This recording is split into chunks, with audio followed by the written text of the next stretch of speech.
Good afternoon, everyone. Welcome on into the stream. Good to have you all join us. We are here, of course, back in Wurm Online because it is Tuesday. I know, guys. I know I've been streaming Valheim every single day, and when I logged on to the game in Wurm, my alliance was like, what? No Valheim roulette today? And I was like, there is nothing that is going to rip me away from my beloved Wurm on Tuesdays, guys. Of course we're back in Wurm for Tuesday. The show must go on. And we'll probably be talking about Valheim quite a bit during today's stream, regardless, because, you know, the more I play it, the more I'm sort of starting to also appreciate things about Wurm as well. And I'm almost feeling like I was actually talking to Antierk in our alliance that I kind of feel like putting together like a chart that sort of compares the two, because not for my own sake, but just because I think what's going to be happening in these next few weeks is that we're going to have a lot of people, when I'm playing Valheim, we're going to have like Wurm people asking, so Kats, what's the difference between Wurm and Valheim? And then vice versa, when I'm playing Wurm, Valheim people, new people who have started following me through Valheim might be asking, you know, the differences between the two games. And right from the get-go, I can just say that it's sort of like comparing apples to oranges. Yes, they have a lot of similarities, but they're a completely different beast.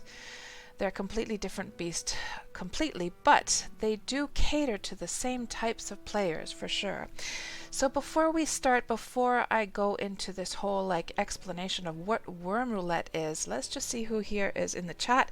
We've got Antierk with the hearty emotes there. Parser, you're not late for anything. Antierk, yes, Parser, so late. Why even bother to show up?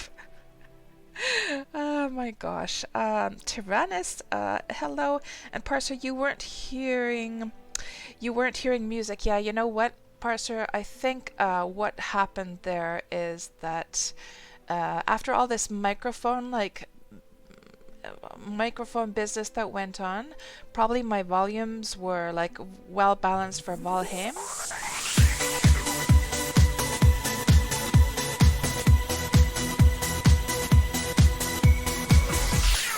Aw, thank you so much for that subscription, Smilo. And are we the factional fight brothers? Yes. Yes, we are. Yes, you guys are. You are. The most famous Wurm streamers ever. Smilo, thank you so much for that subscription. I don't think I've seen your name here actually before, so you must have been lurking in the background. But welcome to the stream and thank you so much for that. That's very, very appreciated. And I just completely got off track here. What was I going to say? Oh yes, the volumes, guys. So it could be that after all that like microphone mess that we had about a week ago, it could be that the music volume is too. So tell me, guys, would you say now that the music volume is too quiet and the alert notification volume is too loud? I have a feeling that's probably what the case is, isn't it? I could just adjust those a little bit. Let me just adjust the... Oh, alerts doesn't have its own. Interesting. At least not in OBS. So that would be something I'd have to probably adjust from Streamlabs OBS website. So you agree with both of those statements, says Parser. Let me actually just very quickly have a little peekaroo here and see if we can't fix that. So let's first of all raise the volume of the playlist a little bit. Parser, after I saw you talking about how you couldn't hear the music, I did raise the volume just a smidgen. Let's also go to Streamlabs here quickly. Let's see, alert box.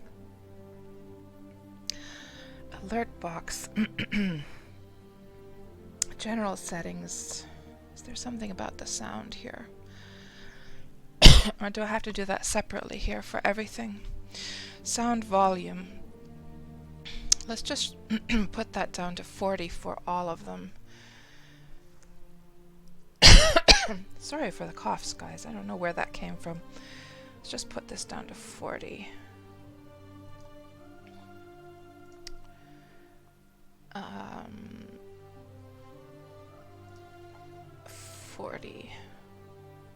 Yeah, the in general, the alert sounds have always been a little bit on the loud side, haven't they? Yeah. Let's just get that into order. Oh, that was at 80%. What the heck? What the heck? 80%. Raids, put that down to 40 as well. And let's just see if the volumes even out. Now, of course, I had all of my volumes perfect for years. But then we had a whole bunch of issues with microphones and stuff, and I had to switch around, so... Anyhow, guys, let's... actually, Parser, since you were having those issues, can you just let me know whether it sounds better now? No, I hope not, Corona Tyrannus, I hope not. And Gawanian redeemed, you redeemed the factional fight, that's right, you redeemed that, so that's up and working now, the factional fight alert. And a liquid disease, hello. How am I doing today? I'm doing fantastic, thank you, other than the cough. So, you cannot wait to see this worm game that I've been talking about. Well, I'll tell you all about it. And hello, Jensen. Hello, Cinnamon. I think you hosted there. Thank you very much for that host. I was just sort of messing around with the volumes, I think, at that point still. Anyhow, guys, so what is Wurm Online? Because I'm going to go into a little bit of a talk here. Of course, we have a lot of Wurm players here in the chat, but we also have a lot of new people that I have met through Valheim. And I've talked about Wurm to you guys during the Valheim streams. We often mention it. So first of all, let's just say that Wurm is a 15-year-old MMO first created by Notch and Rolf. And Notch and Rolf were a couple of Swedish dudes who decided to make a Sandbox MMO. And it has been running actively for 15 years. It's a small community, small developer team, but very dedicated, very active. Active in that it's a small community, but still people are like very devoted to it. So it's actively being developed and everything. And Notch, if you do not recognize that name, so one of the Swedish guys, Notch, he, of course, after making Wurm with Rolf, he decided that he wanted to go off and make his own game, and he created Minecraft. So you will actually see a lot of sort of Minecrafty kinds of things here in Wurm. For instance, the fact that you can terraform the land, and it's also tile-based. But yes, so and what can you do in Wurm? You can, in addition to terraforming the land, you can build your houses bit by bit, sort of like in Valheim, but it's like larger pieces. You can breed animals, you can build ships, sail the seas. You can seamlessly explore the entire world. You can go and visit other servers. All the servers, let me just show that. All of the servers look different. Just ignore the UI is all kind of like wonky right now. Here, for instance, we're on the server of Xanadu, and there are many different servers. They all look different, and you can simply sail on your ship across the server border to go and visit the other ones. And you can move to other servers if you want to. Just pack your stuff in your ship and sail over. So anyhow, what do we do on Tuesdays? We do Wurm Roulette. And I have been playing this game now for 7 years. And though I've been playing this for such a long time, I have not explored every inch of the world yet, because there's so many servers, there's so much space out there. I started this Wurm Roulette thing about a year ago, and we can see here all of these little numbers. These are like the PvE servers you see on this image here. These are the old PvE servers, and here are the new PvE servers that were released during the Steam launch in the summer. So Wurm did come to Steam, and do not get confused with Wurm Unlimited. Wurm Unlimited is sort of like Valheim, where you can make your own private servers. But Wurm Online is the old MMO version, so they did make this like dedicated server system in Wurm Unlimited before, but that's a different beast. So we're talking about Wurm Online today. And anyhow, these PvE servers, all of the blue areas that I have marked are places I've already visited. over the years. And also these dots that you see, these numbers, these represent the various Wurm Roulette streams we've been doing for over a year now. And yeah, we're gonna pick a random location here. As you can see, the map is filling up. So all of the areas that are just plain green or yellow, that don't have the blue on them, those are areas I've never ever been to in Wurm. So let's just first decide, are we going to go to the new or the old servers? Northern is new, southern is old, and we're going to the old servers today, guys. We are. So in that case, we are just going to say goodbye to Safarina, who was on her ship here. We will be going on a ship, though. Do not worry, we will. We're just going to be going with my other character. So let's just log that off, and then log this one on. And we're going to be traveling with Malena today. Oh, who do we have here? Is it a customer? Chabney is here. Chabney, my old friend. Let's see if he's saying anything in the local here. He's being very mysterious. Let's just greet him, and let me get the game sounds up and running, by the way. And we'll just greet him. Hello. For once, I caught you in the act. Let's just also, I'm just gonna make the UI a little bit larger so you guys can actually see what is going on here. Let's put that to 100%. Let's put them both to 100%. Come on, you can do it, Cats. You can do it. Well, let's try that. Let's see what that looks like. Maybe a little bit larger. 110, so you guys can see, because I have a large monitor, so I know it's hard for you guys to see on the stream there. That's better. So Chabney, actually, he does archaeology in Wurm. He goes around exploring and digging up remnants from old cities and towns that were created by players back in the day. Chabney says, I was spotted. So guys, yes, the next thing to choose here, the next thing to choose is then, hold on now, where is my browser? Here, yes. So the next thing to choose, we can shut down the new server map. We're gonna focus on this one. The next thing we have to choose is our destination here on the old servers. So we'll press this magical button, which is gonna plonk down a marker somewhere on the green area. So 3, 2, 1, pick destination. It went on a blue area here on the right. We obviously don't want to go there since we've already been there. Let's press it again. Another blue area. Obviously this is starting to fill up, so this is going to happen more and more. Another blue area. A blue area. That's in the middle of the sea. And this one is Xanadu. Okay. That's fine with me. We will go and explore this area over here in Xanadu. We have not been to that area. So I'll just take a screenshot of this and we will plonk it into Photoshop and just update that map.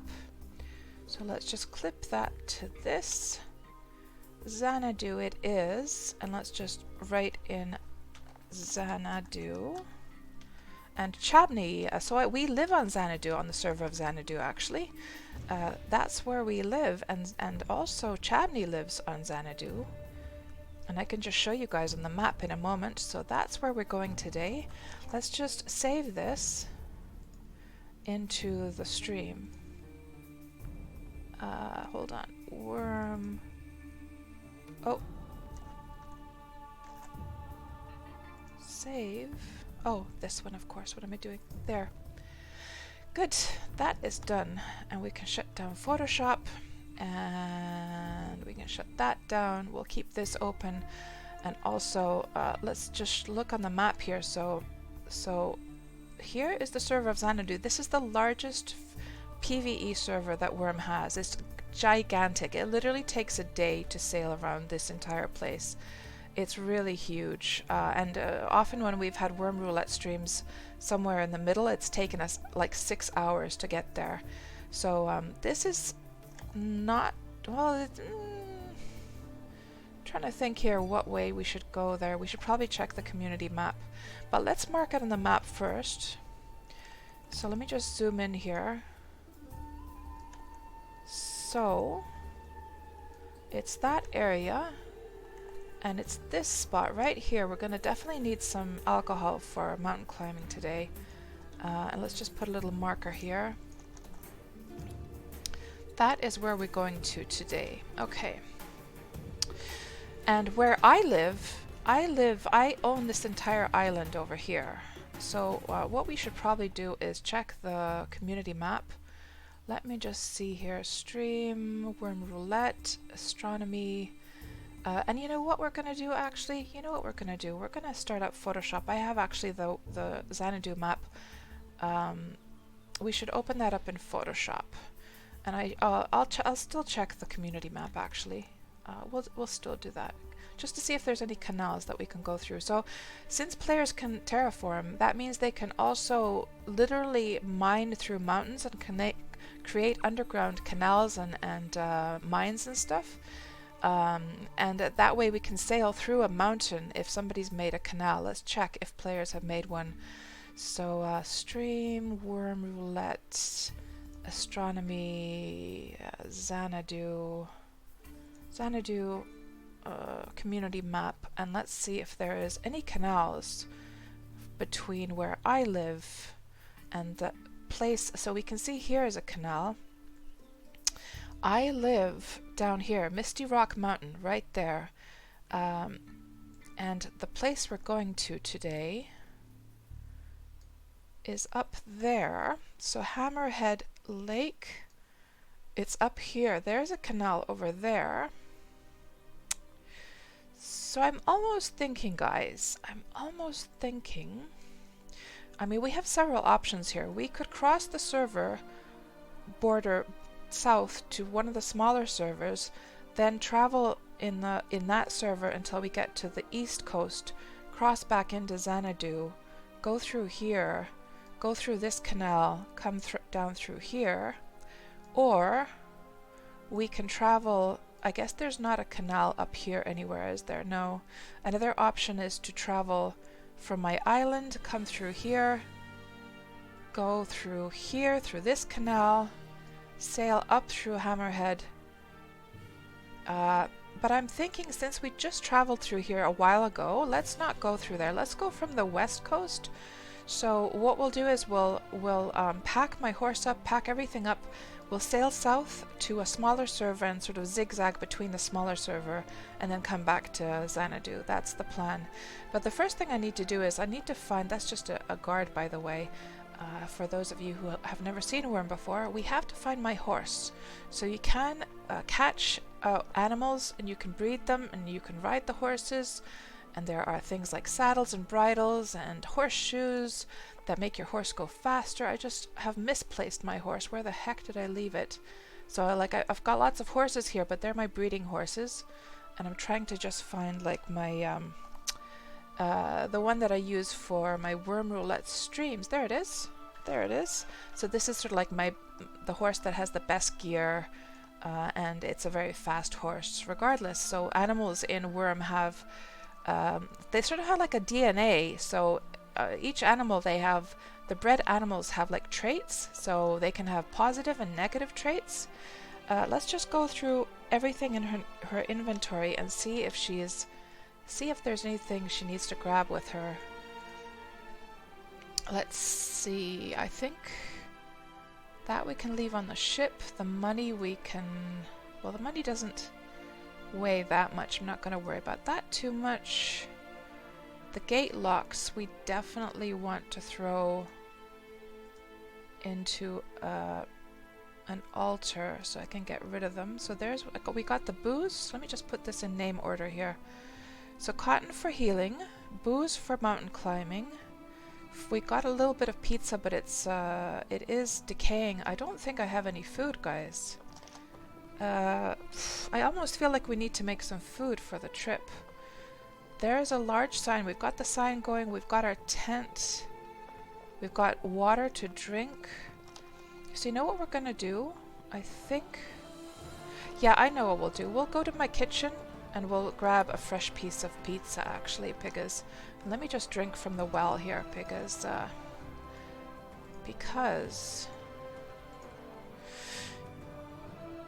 we gotta make sure that we are not too thirsty. So let's ride over to my kitchen, and I have some pizzas in the magic chest that we can I'll take a portion of one of those pizzas and we'll do that. And meanwhile, let me just check what you guys are talking about here. And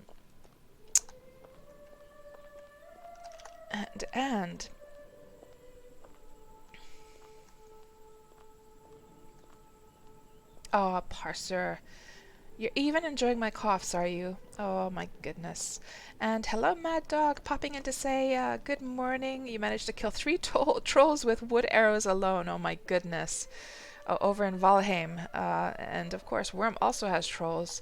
Yeah, those trolls, man, they are a pain in the butt in Valheim. They sure are. So Parser says, the music is still soft for what I normally play, but it's a nice volume for you. Yes, that's right. The dev of Minecraft, Mad Dog, that's right. That is Notch. And I think you said that before I sort of explained who Notch was further after that. Hello, Joshua. And Joshua, by the way, he is somebody who has an absolutely beautiful, beautiful settlement in Wurm. Very, very inspiring to see your screenshots always, Joshua, when you post those in the Wurm Online Facebook group. They are such a beautiful place that you have. Let me just see what else you guys were saying. Parser Milena the Heartthrob. And Chabney was passing and decided to try and stream bomb Milena's adventure. Chabney, even though whenever I have a fight with like a mob and you're rooting for the mob instead of me, even though you always do that, you're still my favorite. Always lovely to see you, Chabney, even if you do stream bomb me. Let's see. Do we have a wrapped one? I'd rather take a portion of a wrapped pizza so that it doesn't decay during the... Do I really not have a wrapped one? Okay, well, we're just gonna... I can't bother. Let's just cut a portion of one of these random pizzas then, regardless. Take a portion, put the full pizza back, and we'll take this little portion with us. We'll take the one that's decaying, we're going to take that out. We'll put the proper one into the food compartment of our picnic basket. Just eat a little bit of this crappy one, since we do seem to be hungry. And all our meters are filling nicely. Good. And I think maybe the... maybe we can... Well, the volume of Wurm actually... Once we go sailing...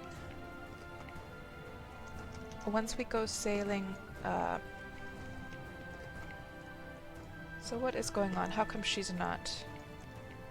And Chabney wishes you good fortune for your impending adventure. There we go. Yeah, she was just in the middle of eating, so that's why it didn't work. Okay. I think we're ready for adventure, guys. Let's go through the tunnel.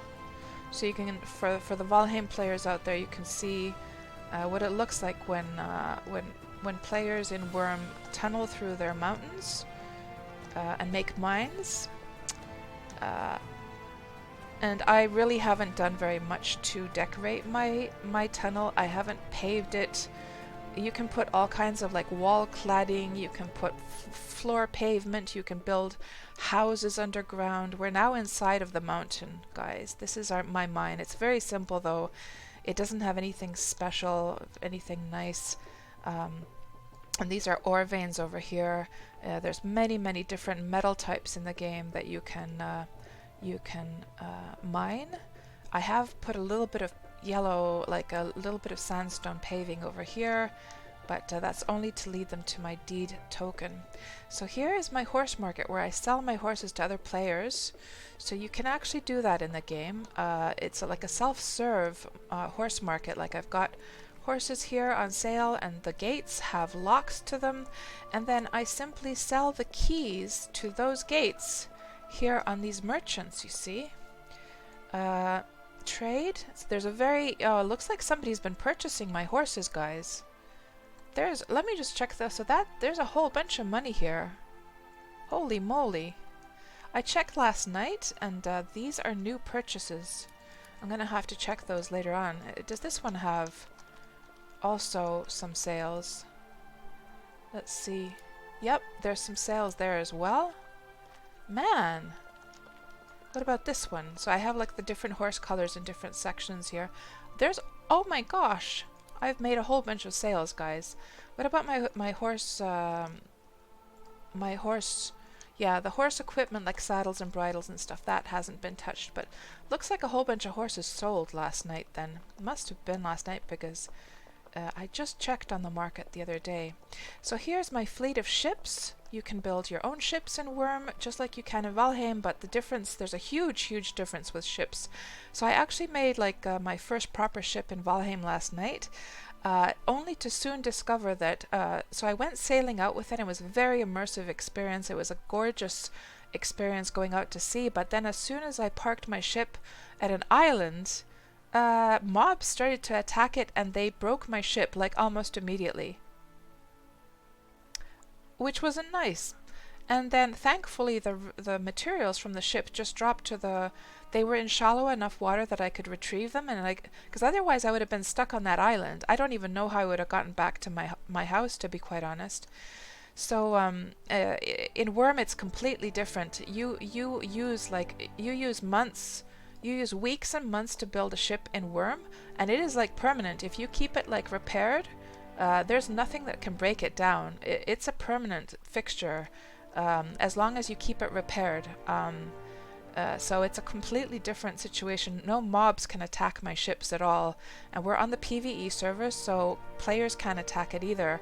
On PvP servers, I guess they can. But anyhow, let's just take all this equipment off of my horse, because we're going to be crossing the server borders. So saddle off, bridle off, horseshoes off, and I need to repair those, by the way, and then we will just lead the horse into the cage, load creature, and then we're going to hop onto our Gnar, which is my favorite ship to travel with. We're going to load the creature cage like so, raise the anchor, and we will plot our course. Let's plot our course to a tiny server like Pristine. And we will set sail. Did I raise the anchor? I did. So how come she's stuck here? Maybe it's just that I need to unfurl the sails.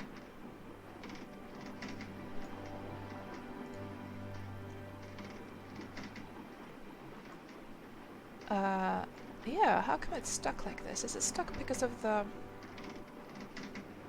fence? That's so weird. Okay, let me just can I just push it out? Just push it out a bit. There we go. That's better. It was stuck. I think it was stuck because of the fence. That's never really happened before. Okay, so off we go. So this entire island, guys, when I first found it was just wild land, and then I've sort of terraformed it, built everything you see in Wurm is player made. All the roads that we see, the ships, and to build anything, the buildings, everything you see that's man-made is made by players. And to build anything in Wurm, you have to, just like in Valheim, you have to gather the raw materials from the lands. You know, to make this huge castle where my horse market is, I've had to mine out sandstone from the depths of a mountain. I've had to mine in to make a I've had to tunnel into a mountain. I've had to find a sandstone vein and mine out the sandstone from that. Bring it over, create sandstone bricks, create mortar from clay and sand, and build it one wall after another. So that complete design. It's not a template. You build things wall by wall, just like in Valheim, um, in that regard. And yeah, this island here. So to own land in Wurm, you do not have to be a subscribed player. You can be a free player. You can claim a plot for yourself as a free player, but it does have an upkeep. Now, you can buy the silver which is the currency in Wurm. You can buy it off the Wurm shop, but you can also earn the money in game. So for instance, that horse market is what funds my gaming in Wurm. I don't have to pay anything for Wurm. I pay for my subscription and I pay for my land, just solely on that horse market, on the money that I make with the horse market. And horse markets are not the only way to make money. Like, in fact, that's one of the lesser used ways. I think most people make money just in a billion different other ways, you know, crafting high level gear and weapons and tools, creating ships. Some are shipbuilders that are specialize in that. There's a million different ways you can make money in Wurm, but that's the way I use. Anyhow, guys, I'm completely going off on a long ramble. I know I'm super late with the chat. I'm just really excited to show Wurm to our Valheim players out there, because I know a lot of you have followed me from my Valheim streams these past days, and I've been talking about Wurm, and I've been excited to show Wurm to you. So yeah, let's do this. Let's just sail off, and let me double check and make sure that the course is plotted to pristine. Yes, good. We'll sail off into the sunset there, and just maybe have this view as we go, and I'll catch up with the chat here and see what you guys have been saying. Let's just see here. Let's see. I'm so late.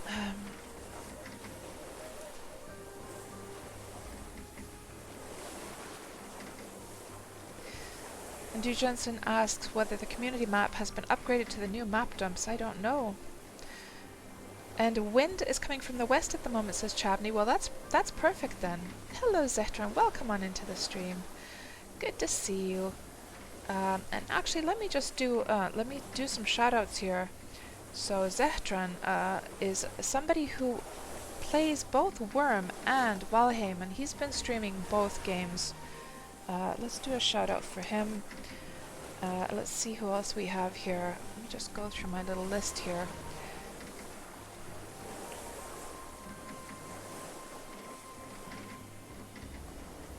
And let me just do a shout out for Cinnamon as well.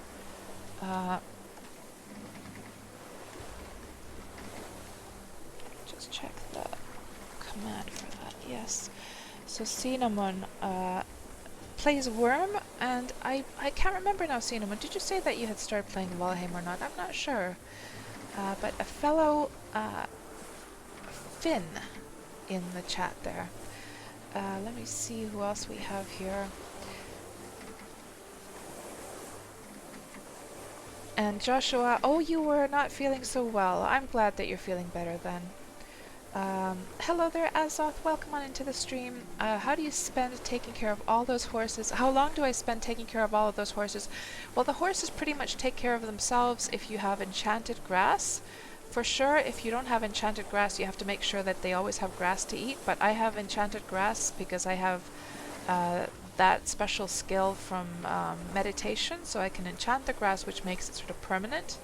So it's really all I really need to do is I just log on a couple times a month, breed the horses, update the market. Well, now that I saw I had a whole bunch of sales, I'm definitely going to have to, after the stream today, I'm going to have to check, update the listings, and restock my stables with new horses to sell.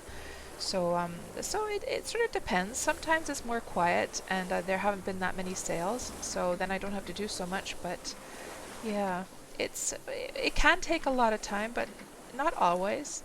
So Mad Dog, some good news. You set up 9 spikes on a cliff near your home, and had accidentally killed 12 dwarves to your home. All but 4 died on this. Man, I gotta make some of those spikes, Mad Dog. I saw it in the crafting menu in Valheim. I gotta make some of those.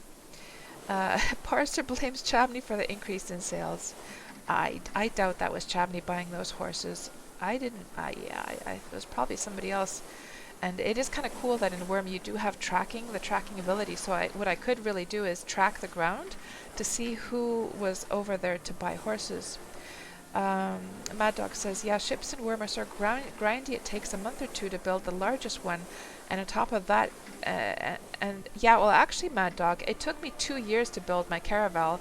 Now, like, to be fair, I didn't build it like every single day. I had to take breathers because it was such a huge task. This Nar took a couple of months. But once you have your ship built, you're good to go, basically. I compare Wurm ships to the grind that you have when you're, like, if you think about World of Warcraft, for instance, if you're playing classic World of Warcraft, it takes you some time before you can get your first mount. And the ability to have a ship, to have a huge hold, like if I just look at like my hold here, so I have all these crates that have, you know, hundreds of items in them. Each of these crates could hold 300 items, and I have a whole bunch of crates. So that's a lot of inventory that you can have, like, in your ship. And I do actually have a sign in my inventory already, and we've got some creatures as well in our ship. So yeah, you know, and when you think about that, being able to cross server borders and stuff compared to like getting a mount in World of Warcraft, grind up a couple of months, totally worth it. The freedom that it allows you to travel with a ship in Wurm is so amazing. Yeah, they destroyed my boat, Joshua, they did. Hello, Atomic Ant, welcome on into the stream. Chatney never pays for horses, he gets them in other ways. Oh my goodness, I can guess how. Mad Dog says, 2 years is insane, hence why I have ceased playing Wurm, too grindy for you. Well, to be honest, yeah, I think it's like a matter of taste, Mad Dog. I enjoy the grind myself. I like that things take a long time to accomplish, because then once you accomplish that thing, it feels like it's such a rush. It is something that really sticks to your mind. Like, I will never forget the fact that it took me 2 years to build my caravel, which is the most beautiful, grandest, largest ship in the game. Again, though, if I would have used, like, I'm probably the only person who took 2 years to make their caravel. I think most people make the caravel in a couple of months, depending on their skill. Like, for me, it was just so tedious, because I didn't have very high shipbuilding skill, so it was a lot of failing over and over again. So I had to take little breathers in between, but still, you know, I finally did get it done in the end, and I'm so proud of that caravel. And he finally made troll leather clothes. Nice, yeah, they really make a difference, don't they? They do. Let's just see here. And yeah, guys, if there is anyone who has any questions about, if you're coming from Valheim, and if you have any questions about Wurm, please feel free to shoot any questions you like into the chat, and either I or somebody else will be more than happy to tell you all about it. Hello, Maid Joe. Welcome on into the stream. Now, I finally caught up with the chat here, which is fantastic. So yeah, so I wanted to talk more about my ship experience last night in Valheim a little bit. So first of all, as I was saying earlier on, it was very beautiful and immersive sailing and I think I finally got a handle on how to sail ships in Valheim. Like, I think I finally figured it out. The sound effects, the visuals, the way that the waves got really high when you went into deep seas was really quite extraordinary. But then it was, and I was so happy to finally make the ship. But then there was this problem. I sort of made this realization that, you know, parking the ship, having the mobs attack it literally immediately, breaking it, all the parts falling to the bottom of the sea, and me having to rebuild my ship to get out of there, it gave me like a new perspective of what Valheim is all about. And I think Unterg put it quite eloquently. He was not sure how you said it, Unterg, something about like how things in Valheim are basically like a pile of materials that you sort of put together and can break apart at any time. So that is both a good and a bad thing. I mean, it is definitely one of the charms of Valheim, is that it is so easy to just build something on the fly, deconstruct it, get all your materials back except the resin, and just rebuild however you like over and over. That is definitely one of the charms, but it also brings a kind of negative side to it, which is that things feel fleeting. They feel insecure.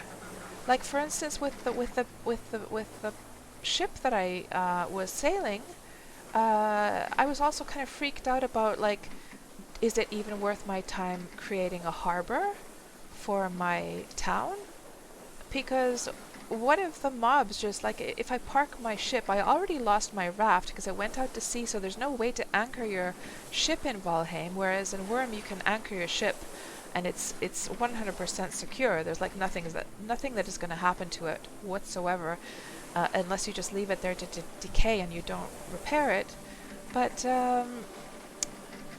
in Valheim, not only does the boat sort of like bump up against the planks of your harbor like dock, but the mobs, if they choose to, they can come and attack your ship. So I'm still trying to get my head around how people park ships in Valheim and how they keep them secure, because I can't get my head around it, guys. I can't.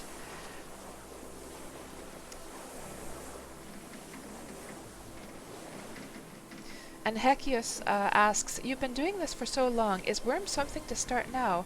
Absolutely, Hekius. Absolutely. Wurm is a kind of game anyone can start at any time. I mean, heck, the Steam launch, so they had their old launcher, which you can still use, of course, which you can download from their website. But last summer, they also, in addition, created the Steam launcher, and we got a whole bunch of new players through Steam last summer. A whole bunch of new players, and we got new servers as well. So if we just look here at the maps, so let's go here to, so these are the old PvE servers right here. That's a PvP server. These are, and actually this map was designed by Notch, who made Minecraft, by the way. He has designed that map, and it's apparently supposed to be the best map in the game also.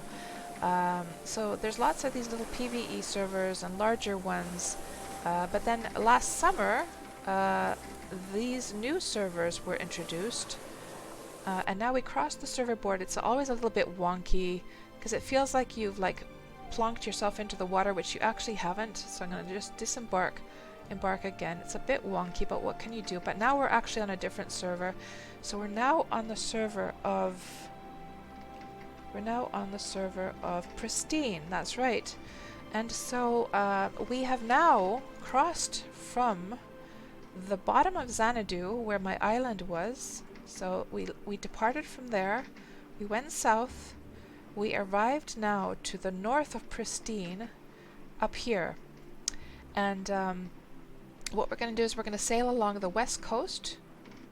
Actually, you know what we should do? No, we should sail along the east coast, then cross over to Xanadu again, so that we end up on the west coast of Xanadu, so that we can come through here. That's right. So we actually have to sail east now.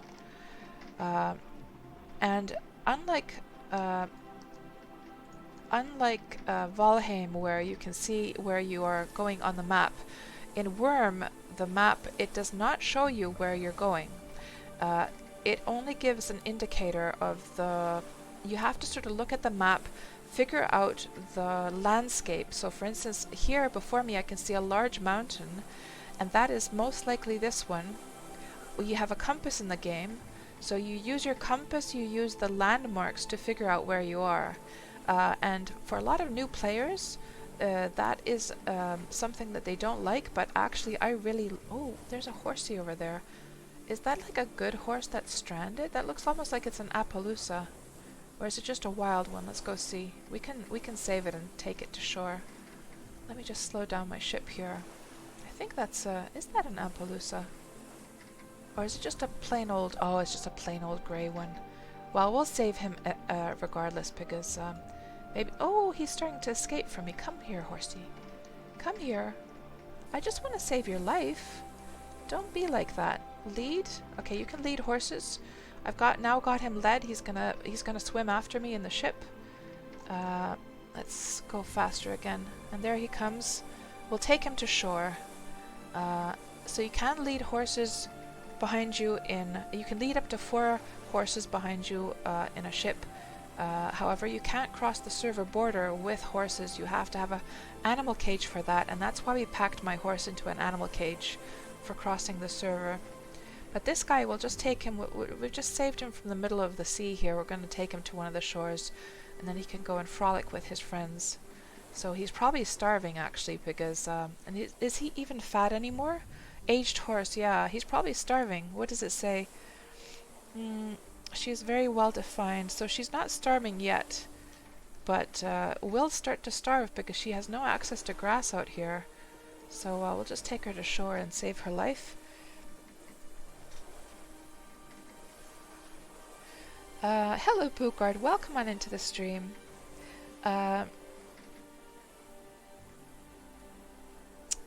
And Parser says to Hekius, new players start often, and Bookard started 3 months ago. Parser says, in many cases, veterans will help. If you want to make your own mark, start. If you can find a group that you like being with, start and join them. But if you expect to conquer the world after a week, maybe don't start. Yeah, this is definitely a game for the long haul.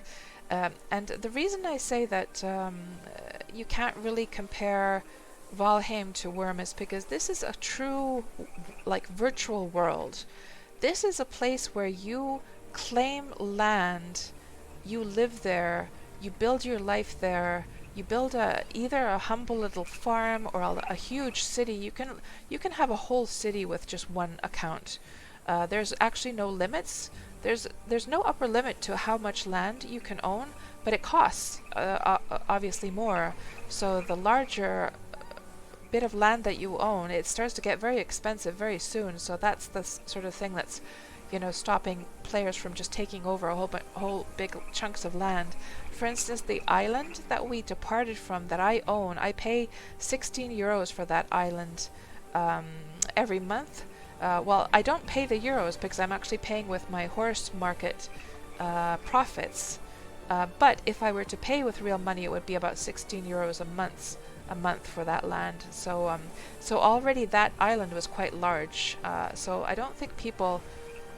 I'm not sure what's the largest deed anyone has ever made, but technically I know it's possible because on Wurm Unlimited I deeded an entire server on just in my own project to make sure the whole thing is deeded for the Ultima Nostalgia project, just so that it will all be like all the decorations and stuff won't start to decay.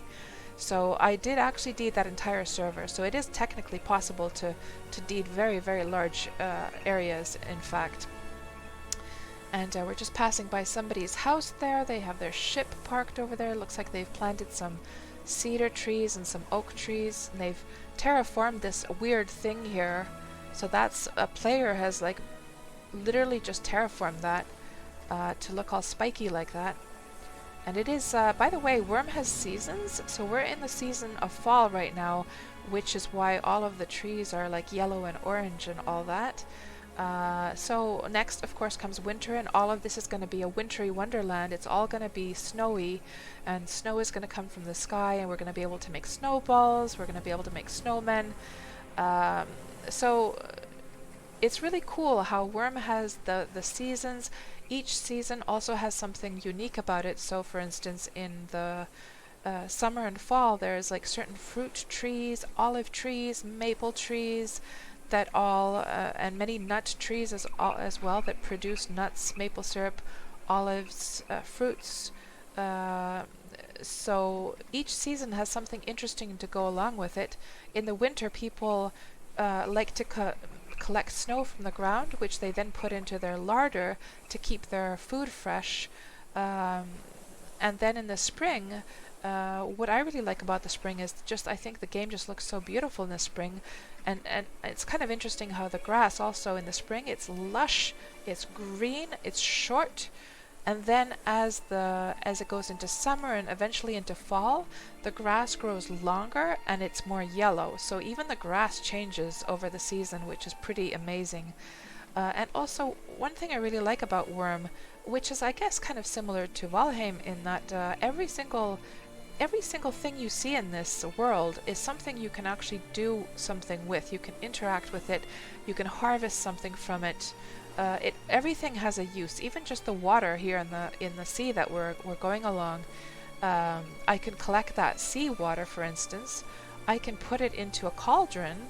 I can heat up the cauldron in an oven, and it will boil away the water, or actually it will not boil away the water, but it will separate the water from the salt. And then that's how you get salt. That's one of the many ways to get salt in the game for your cooking. So it's very, very deep, this game. It's very, very, very deep. And that is the fascinating thing about Wurm that just keeps me going with this game so many years, because I'm still, even after 7 years of playing this game, I'm still discovering crazy stuff that I never knew about. And that bridge over there, by the way, that is player built, as all bridges are. And I'm guessing that this chunk of land is probably this one. No, we're actually going over here. That's right. So actually that chunk of land is probably this one. But let's go through that. Let's go under the bridge so you guys can see what a player-made bridge looks like. They're pretty, and bridges, by the way, they all can be built completely differently. So there's different materials you can build from. You can make them either curved or else straight like this one is. You can decide their width, you can decide their length, and it sort of depends on your skill and your tools that you have available. That's a very nice bridge, nicely done bridge over here, for instance. You can have the bridges go up and down. Obviously, they don't have to be straight like this. You can attach bridges to your house. So a lot of people like to use bridges to make nice archways for their castles, for instance. And I'm completely losing my breath because I'm just so excited to share all this Wurm stuff with you guys who have never seen Wurm before. And yeah, I don't know how many Valheim players are in here from the previous Valheim streams. I'm not sure how many in the chat there are that have never seen Wurm before. I mean, I could be just talking to the what's the saying? Preaching to the choir, isn't it? It could be that most of you are actually just Wurm players just watching the stream right now. I'm not sure. And you can see the red color from that light, so players can dye their lamps different colors if you want to make like a red tunnel or a city that has green lights or whatever you want to do. You're free to do that. And let's see what else we have in the chat here. And I should probably drink a little bit as well.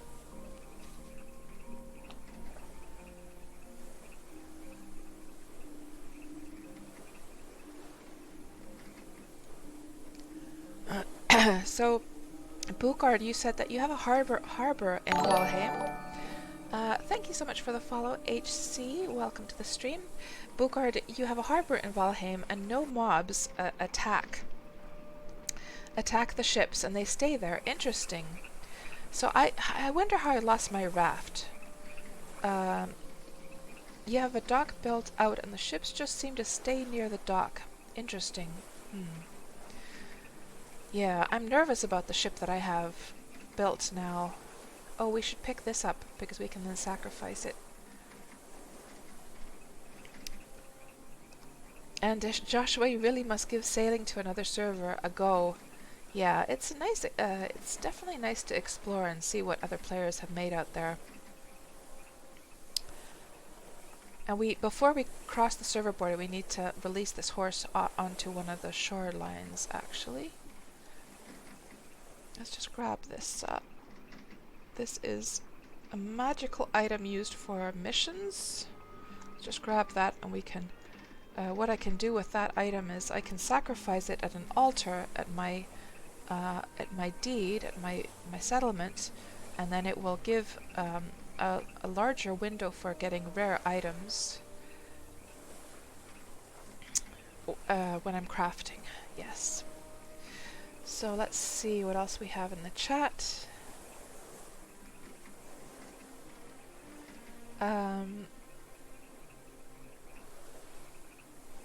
May Joe, but this horse may have a dream to be a seahorse.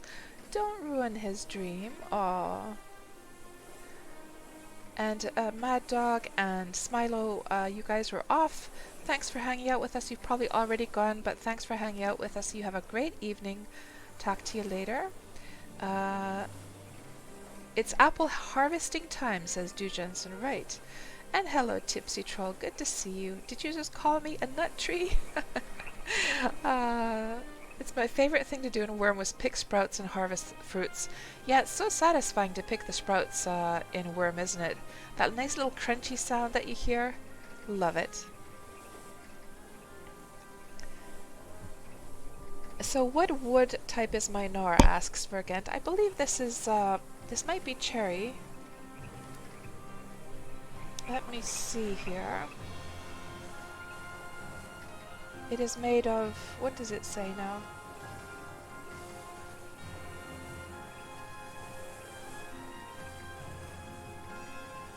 Cherry wood, yes, it is a cherry boat. And Hekios, you found me through Legends of Arya actually, but never seen a Wurm stream. Oh, I see, right. Yeah, it's there's and of course Hekios, you know, Legends of Arya it was inspired by Ultima Online very, very strongly. There are definitely some very Ultima Online type things in Wurm as well. For instance, the skill system. So if we just look through the list of skills in Wurm, so skills go from 0 to 100, and this is the accomplishments of playing the game for 7 years. So let me just see if I just order these. So the highest skill I have is 99.16 in digging, 71 fine carpentry, 94.22, masonry 87.14. Then some skills I have hardly any skill in, like for instance I haven't touched the axes hardly at all, haven't used the shields at all. They all just have 1 skill point. I guess you start with just 1 skill point. And if you use a skill a lot in the game, you start to get these little stars, which means you have an affinity for that skill, which gives you higher skill gain. So if I just filter all the skills that have the star, it looks like I have affinity with mind speed, body stamina, exorcism. That's the one I was born with. You get 1 when your character is created, a random one. Saw, rake, and digging. I've done a lot of digging in Wurm, lots of terraforming. So, oh, we need to leave the horse. Let's leave the horse over here somewhere. And let me just see, what is that over there? Use the spyglass. Is that a cow? Actually, you know what we'll do? We'll leave the, but there's no grass here. I can't leave the horse with, I was thinking that there's a whole bunch of horsies over here, that I just leave the horse with this cow, but there's no grass over here. Yeah, we're gonna leave it where there is some actual grass. We'll leave it over here. And hello, Commentary. Welcome on into the stream. Was that another water horse? Yeah, yeah. We saved a horse from the middle of the sea. And Joshua, you reached your PC limit for the day. Oh, I'm sorry about that, Joshua. Yeah, I'll talk to you later. Thanks for stopping by. Tipsy, you just made your first big ship in Valheim last night. I did too, Tipsy. And you left it by your dock and logged out. Hopefully it will still be there. You're worried about that also. So Tipsy, you probably weren't here from the get-go, but let me tell you what happened to me in Valheim last night. So I made my ship, so not the first one after the raft, like a proper ship, right? And I was so proud of myself, and off I go sailing with it, and I loved the sailing bit. It was so immersive, it really was. But then as soon as I as soon as I parked at some random like island, mobs came in. The grayling mobs came in. They attacked my ship. They broke it, and all of the bits and pieces of the ship just sunk to the bottom of the sea. Now, thankfully, the bed of the seabed was shallow, so I was able to retrieve the bits and pieces, and I could rebuild the ship.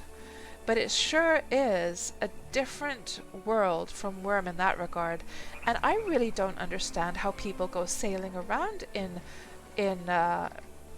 Valheim, because if you like, is it basically that every time you sail to a place you have to deconstruct it to stay safe, and then just create it again when you want to go continue sailing? Because the problem with that, that would be kind of okay-ish, but there's two problems with doing that. Problem one is that you would have to have the workbench up next to the sea when you do that, because you can't build it without the workbench. Second of all, when you deconstruct the ship, what if the items fall too deep into the ground or to the seabed, and then you can't reach them, and then you have to do the whole terraforming thing, and there's the whole problem of items rolling down the areas that you raise. So I don't understand how people travel around with the ships in Valheim. I don't get it.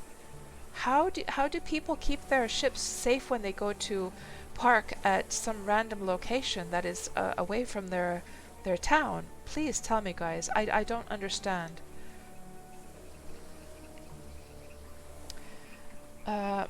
Yeah, I just saw another one. Yeah, I saw another one of those magical things, commentary, but I couldn't be bothered to go and get it back.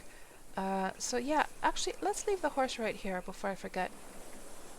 There's a unicorn over there to keep him company, or her company rather. And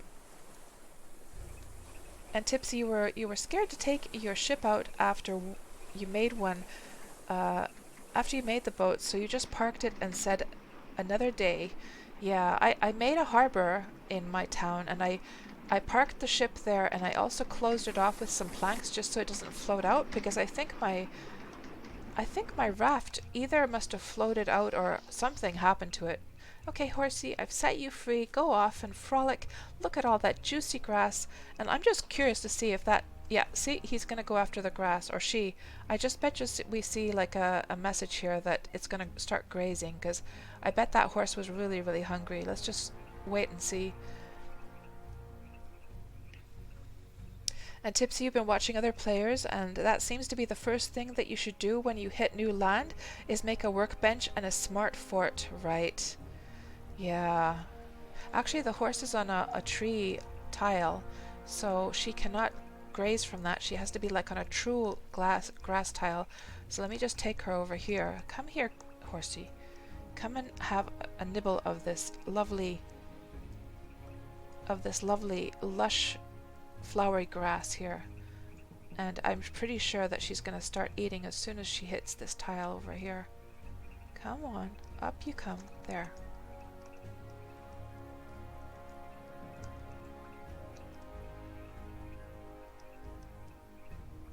She's just standing there like a dummy. Come on, look at that beautiful grass that you could chomp on. There she goes. Well, I'm not seeing anything in the event window, but I'm pretty sure she's going to be eating that grass soon. Anyhow, let's move on. And, you know, normally, of course, I wouldn't really pay any heed to a wild horse like that out in the middle of the sea, but I thought that would be kind of cute to show you guys who have never seen Wurm before that you can do stuff like that. So, now we are... Oh, there's another one over there. Let's go grab that one.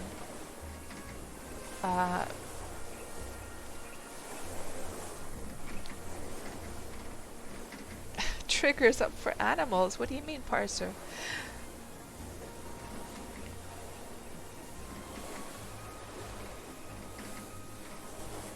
So, guys, is the music still too quiet? Should I just raise the volumes a bit? I'm wondering. Oh, the sound triggers. Yeah, actually, I'm still using them, parser, yes, but I mainly use them when I'm at my deed at home, to be honest. I usually have Wurm Assistant turned on when I'm at my deed.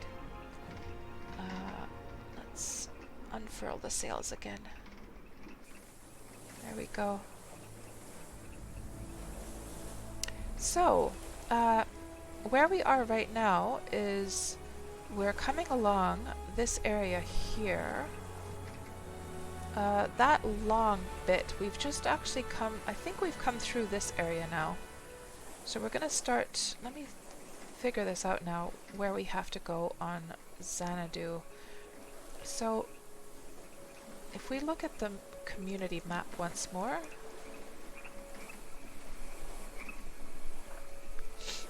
the community map,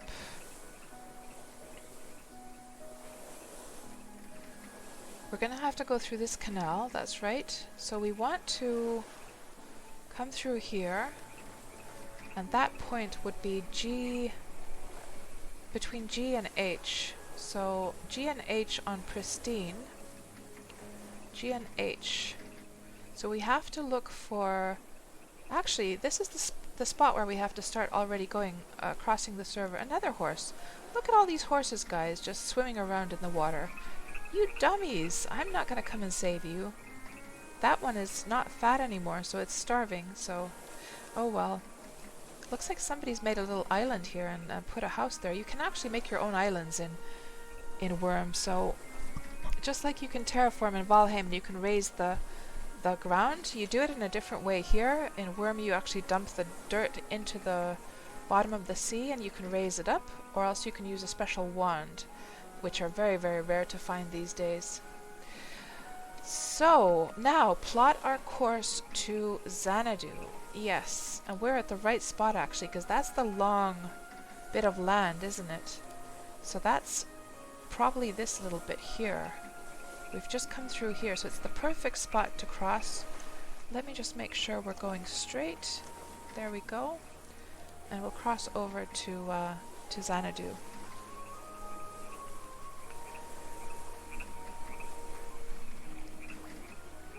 And Orzea, hello, welcome to the stream. Orzea is saying there were a ton of horses swimming near your island on Xanadu this morning. Very unusual. All right. So Orzea, whereabouts on Xanadu do you live? Oh, there's some lightning there in the sky.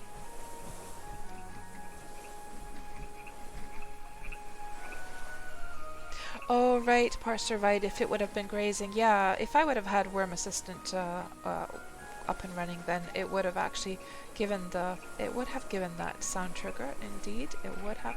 Actually, no, it wouldn't have, Parser, because I haven't, I'm not using Wurm Assistant with Malena, only with Safarina, so that is, that would not have happened, actually.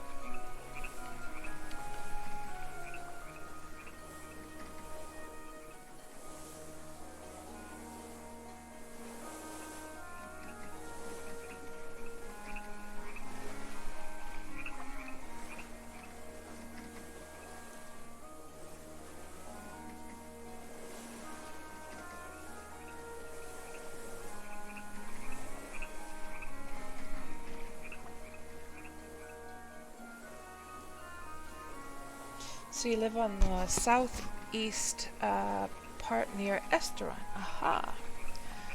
Southeast part of Xanadu near Esteron. Right, right, right. We were actually just recently, I believe, we were exploring this area. Let me just check the Wurm Roulette map quickly.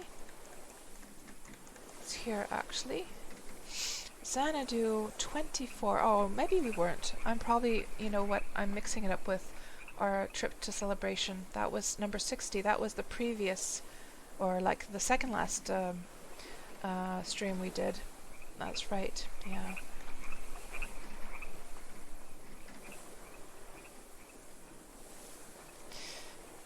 So we are nearing the server border because we're getting this message. If you keep going in this direction, you will end up on Xanadu. And Exton, hello, welcome to the stream. Exton says, by the way, you could also sail further south and take the West Hammer Lake Canal at M7. let me just check. Well, it's too late now because we already have sort of made this plan to come through here. But let me just see here on the community map. So M7 West Hammer Lake Canal. Let me just check on the map here. M7. Oh, there would have been a canal there because I was looking at the community map, you see. Oh, there would have been this one actually. Hold on. It's not too late. It's not too late. So if our goal is to go there, so this goes through here. Interesting actually.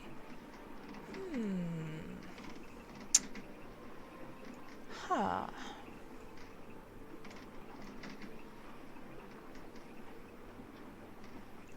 Just look at these canals again. So our goal is here. Of course, the problem with, oh, there's another canal here.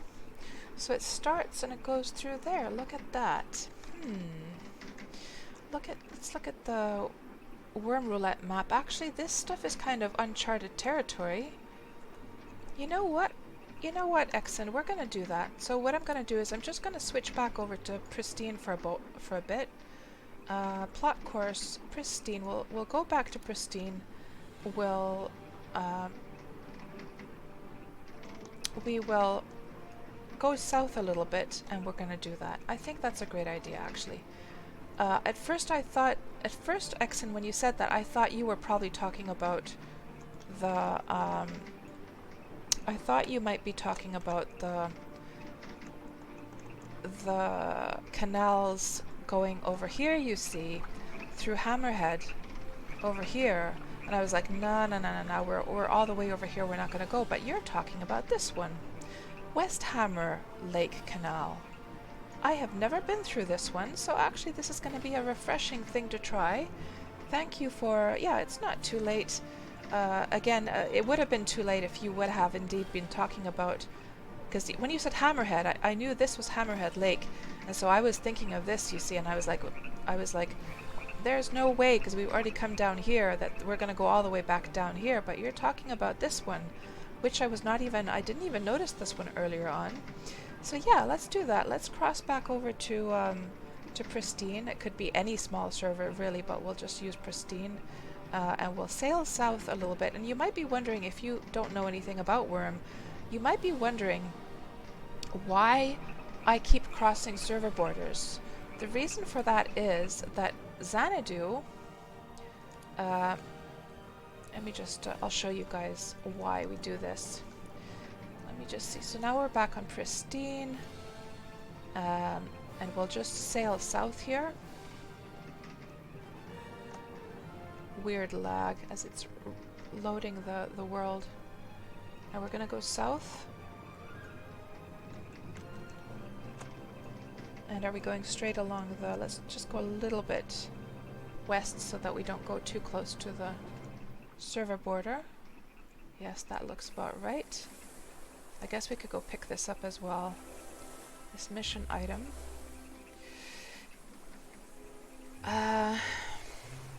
And now we have to figure things out.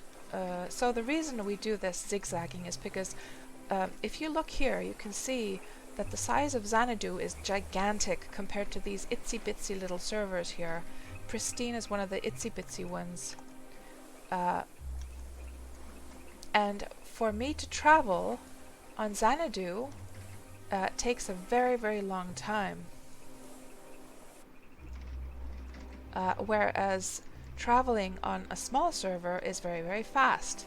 So it makes sense, if we want to make fast travel, it makes sense for us to cross over to a tiny little server, travel do the largest amount of legwork to get to a spot, and then cross the server back over to Xanadu. That is why we're doing this. So if we want to get to this canal you're talking about, so it starts over, it starts just at this spot here. So right about there is what we're aiming for. Let's just do a little canal right there. And so that would be M along the M coordinate. And then if we go back to pristine, the M coordinate on the east side, okay, what we need to look for is an island.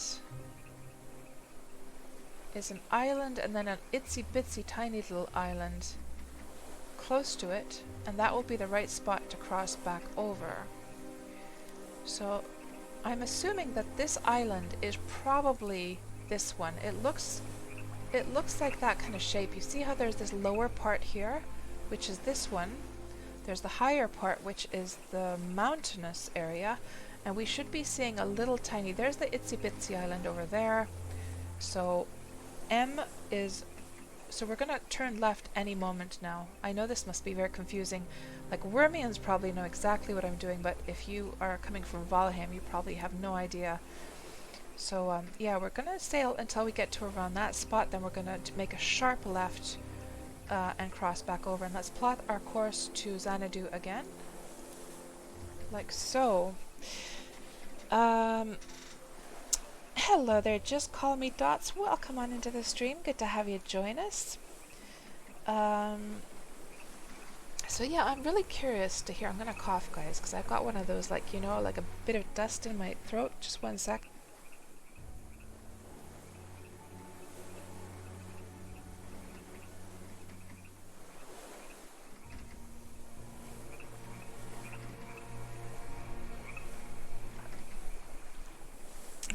This non-stop talking is hard work. So anyhow, yeah, I'm curious to know, are there any Valheim players in the chat there who have never seen Wurm, or anyone else for that matter who has never seen Wurm, in addition to the folks that already mentioned that? Yeah, I had a drink of water, I did. It's so annoying when that little bit of like dust or something goes into your throat and then it just tickles and you can't talk or do anything. Okay. And is that a shark? It is a shark, yes. So just like in Valheim where there are sea serpents, there are also sea serpents in Wurm and monsters in the... It looks like we already crossed over to Xanadu, even though I was going slightly Hello, my name's Brian. west. That's my brother Adam. Wait. I think we're on the wrong stream.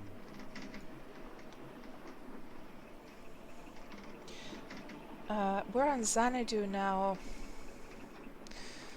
And we sort of crossed over a little bit too early, but that's okay. I'm just trying to look here and figure out where we are.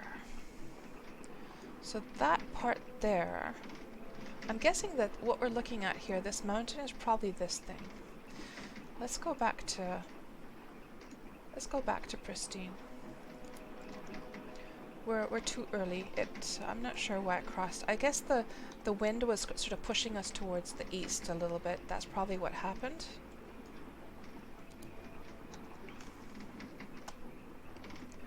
So let's just cross back over to pristine and we'll travel south a little bit more. Yeah. Jensen. Glad to see you guys are enjoying those factional fight channel rewards once again. So it's going to be interesting to see what happens with the factional fight streams now, because of course on Sunday they were streaming Valheim instead of Wurm. It'll be interesting to see if they're going to be just streaming Valheim for a while, or what is going to happen with that.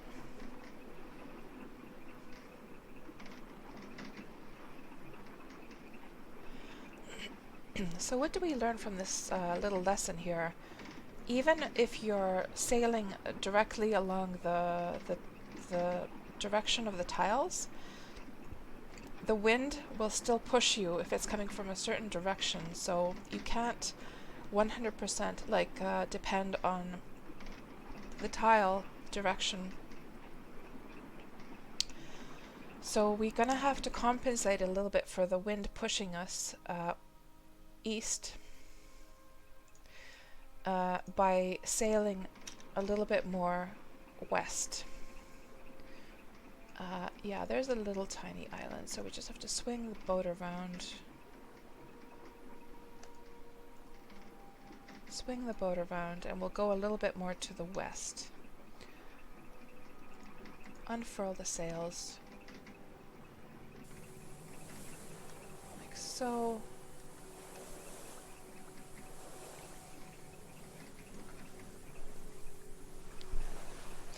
So, Du Jensen, how are your Valheim adventures going?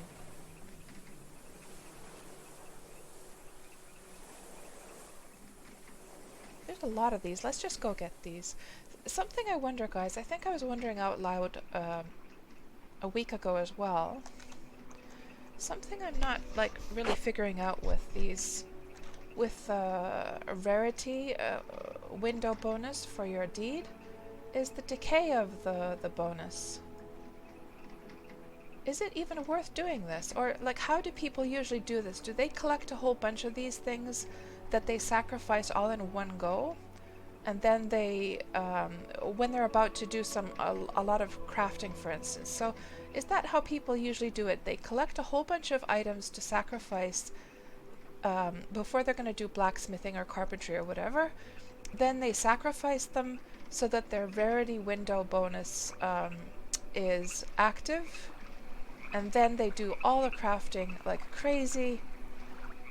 Or how does that work? Because I can just show you guys. Oh,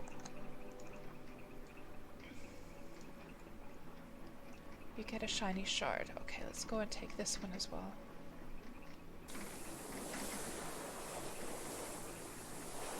So you're still using more time in Wurm than in Valheim, says Du Jensen.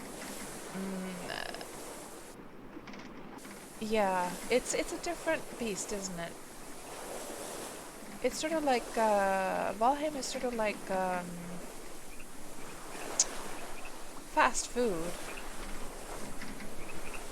where Wurm is more like your sort of everyday breakfast, dinner, and lunch. That's a bad way to compare them.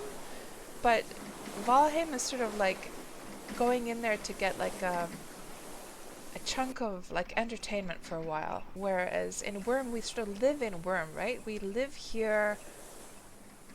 This is where our life is. Our virtual life, that is. And then Valheim is like this little bit of like fast food entertainment type of experience, isn't it? At least that's how it feels to me so far. So there's the little island. So we'll keep sailing. And what is the time in Wurm right now? Time, it is 8 o'clock in the morning. I'm surprised, by the way.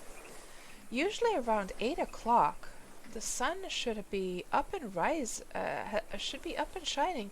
It's almost like eternal nighttime right now. Isn't it strange, guys? That it's 8 o'clock in the morning? Usually the sun would have come up by now. Is my game kind of glitchy? I want to see how it looks on Safarina now.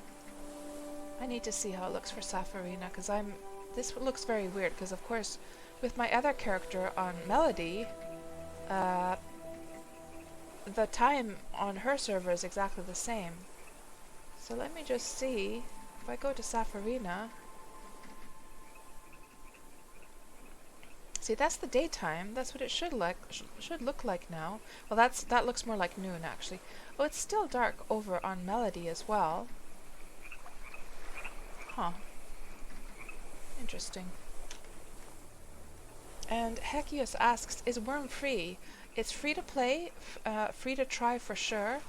So you can just go ahead and install it, and you can play as a free player, get your skills up to 20. And if you want to take your skills further, then you need a subscription, which you can pay for either with real life money or else in game. But um, the thing to sort of understand is that like by the time you get your skills to 20, you will have had a lot of like many weeks of gameplay to get your head around the game and see whether you enjoy the game in general at all, like if it's for you or not. So it's definitely worth giving a spin, seeing how you like it and whether you enjoy it or not, and then by the time your skills go up to 20, because consider the fact that I don't have a single skill at 100 and I've had this character for 70 years, so it takes some time to get the skills up to 20 for sure. Although the skill gain is faster, of course, in the beginning, to be fair. Hello, Taxi. Welcome on into the stream. And let's just grab this one as well.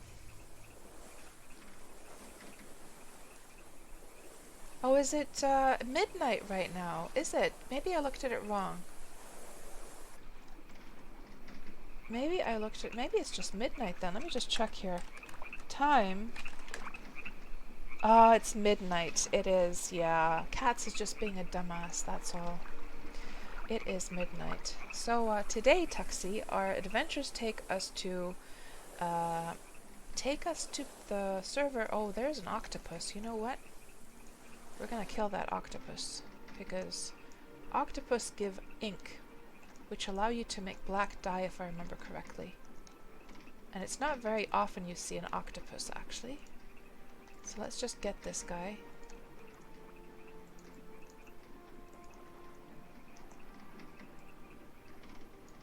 If I can, I just need to get closer to him. I should probably just disembark. Easier that way.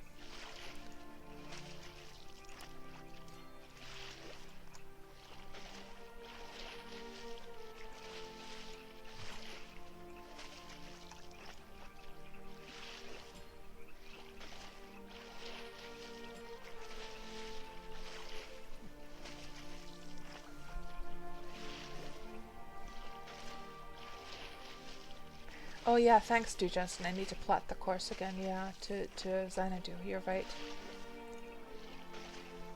Man, this little guy is not the easiest to kill. I did remember that the octopus were supposed to be pretty tough, actually. I didn't remember them to be this tough, though.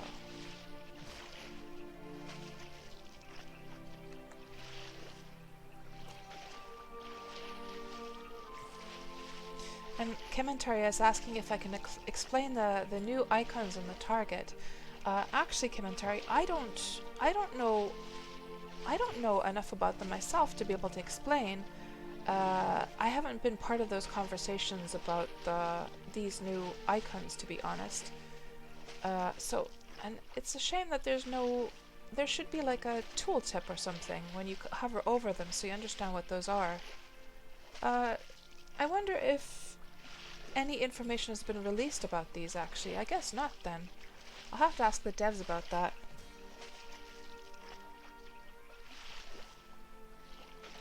And Hekios, you're hesitant to sub to any game. Well, remember that in most other games, Hekios, to subscribe to that game, you have to pay for real money, right? But in Wurm, you have the option to make money in the game yourself and just pay for your game without having to pay a single dime. Of course, to be fair and to keep things like realistic, naturally it requires a lot of time investment to get to that point. But I've been playing with Safarina, my new character that I made in the summer. I've been playing with her since last summer. She's now self-sufficient. She doesn't have to pay for a subscription anymore. So how come? Oh, it took a long time for it to go purple. Did you see that, guys? So we got him killed. Let's see if we get an ink sac from this guy. Yeah, Valioso, I remembered something like that. I could be wrong, though. We didn't get an ink sac, unfortunately. Oh, well. At least you can use the ink to write with. I do know that. So Parser says makes black ink but not dye. Oh, I see. That was my mistake then, right? I don't know why I remembered that you could also make like black dye from it, but yeah. I was mistaken then. Now let's plot our course to Xanadu. Thank you for that reminder, Dujensen. I completely forgot to do that. And let's sail until we get between this island and this peninsula here. And then we'll turn left, and then it should be around the same. Yeah, tannin for the black dye, yeah, Valioso, yeah. Cats is just being silly. And Feral Locky, hello, welcome on into the stream. Feral says, Icon tells you what stance the mob person is in, and also it shows its focus level. Right, so creatures and mobs actually focus as well, do they? I didn't know that. Yeah, I have to say, guys, like, I'm just an artist, so, and there's, you know, in the dev discussions, there are a lot of different discussions going on all the time about many different topics, and I only sort of tune into the ones that interest me in regard to the graphics stuff. So I am not the one to be asking about, like, you know, new mechanics or the combat system or anything like that. So yeah, and I'm just a volunteer, so I don't even my sort of attitude with the volunteer work is that if I were to be like a paid dev, that would be a whole different world. Then I would feel that it's part of my duty as a paid dev to be in the know of everything. But as a volunteer that doesn't get any like compensation, I am not going to use all of my days to follow the discussions in the dev discussions all day long on all the different topics. I'm only going to sort of like use my time in the things that interest me. So because yeah, otherwise it would almost be like I'm you know, sacrificing my time as a paid dev really, and you know, I have to use my time for other things. I have to use my time to actually pay the bills and things like that, you know. So so yeah, that's why guys, that even if I'm in the team, that does not mean that I know everything or that I'm up to date on everything that's going on, because there's a lot of different discussions on a lot of different topics every single day there, so there's just no way. But yeah, if they ever hired me as like a proper paid dev, that would be a whole different story. Then I would feel it's part of my job to also sort of like understand what's going on, you know. So anyhow, let's see. We need to find. I have a feeling that the canal. If we just look at the map here. So we need to find an opening in the mountain. There's Turtle Island over there.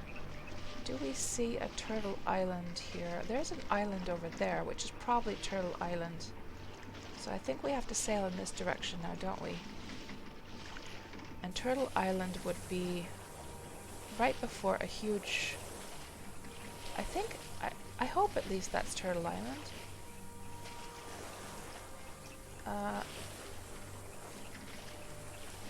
I hope I'm going in the right direction now.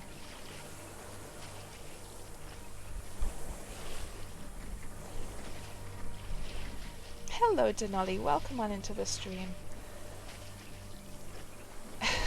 Parser.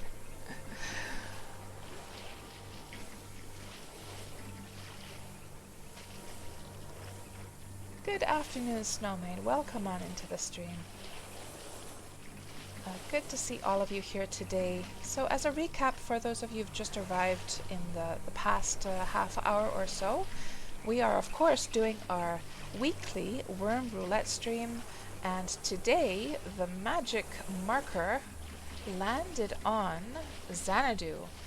And again, all of these blue areas have already been explored, so we're going to a new area that I've never ever been to in Wurm in the 7 years that I played the game. This area. And what we're doing here, you see this, this very left side, we're going to go through a canal that players have built. We're going to go through a player-built canal here, the West Hammer Lake Canal, and players have literally mined all through the bedrock, all the way to the other side so you could get into a lake. Then they've made another canal so that you could get over to Hammerhead Lake. And our goal today, if we look at the marker here, is somewhere just around this area. So we're sailing through here, then through here, then we'll park up here somewhere and try and find that spot. So it's quite an adventure. I've never been through this canal before. At least I don't think so. So it's going to be really interesting to see it actually. And I really do hope I'm going in the right direction. Let me actually just check. Let me check my Xanadu map here. Hold on. Wurm Online, Xanadu. I have saved the newest map dump on my hard drive. So this is 216, this is 221. Let me just put these. I wanted to sort of talk about the differences actually. We'll do that at a different point. So 221, so this year. And I do believe this island, isn't that Catnip's island?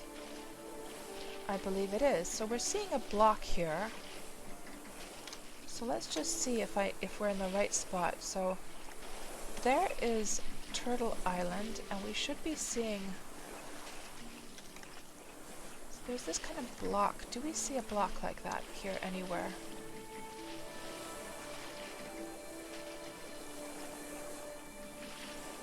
Unless we're way up here somewhere. Let me just look at the... Okay, there's a huge mountain. It's probably this... I'm trying to just figure out, like, I hope I do see... You know what? I see this area down here over there. I think we've gone... Have we gone too much south, guys? Let me just stop the ship here. I think we've gone too much south now. Hold on. Let's stop. Because that little block there, we shouldn't be seeing. That block is this thing, isn't it? We've come too far south, guys. So we have to turn around. We do. We have gone too far south. I knew it, because when we saw, whatchamacallit, I always forget the name. When I saw a new spring down there, I was like, no, we shouldn't be seeing that. So, thankfully we didn't go too much. We have not gone too much, so if that block there is... If that block there, so the island we're seeing over there is this one. So that island is probably this one. And this block right here is probably this block. Yeah, we see different tiers of... I'm seeing different tiers here as well. And so to find... And then there should be like an opening here. I guess that must be... Well, we can't see it there, but we should be seeing a flat area just behind this corner here. A flattened area. And then the entrance of the canal should be somewhere around here, shouldn't it? Do I see any canal, any black openings? It could be one of these here. Okay, I think we're now on track. I think we are. Yeah, thank goodness I noticed in time. And hello there, Dragon Man. Welcome on into the stream. Good to have you join us. Yeah, so Turtle Island is Catnip's Wand of Seas created island. Yeah, I've seen the video when that was created, and I've seen her stream. It's a shame we haven't seen her streaming for a while, by the way. I really miss Catnip's streams. I love her style. So there's a little ramp going up here. Do we see that in the map here? Let's see. Oh, that's the wrong one.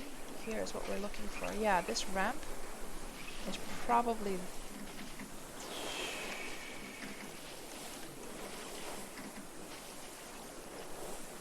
There's the flattened area, I guess.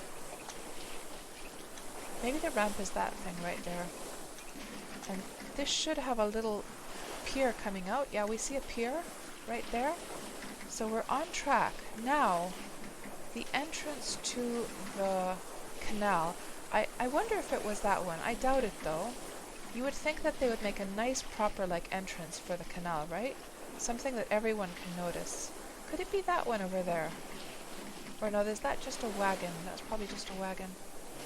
Do I see thing? Oh, there. It could be there. Let me just look on the community map again.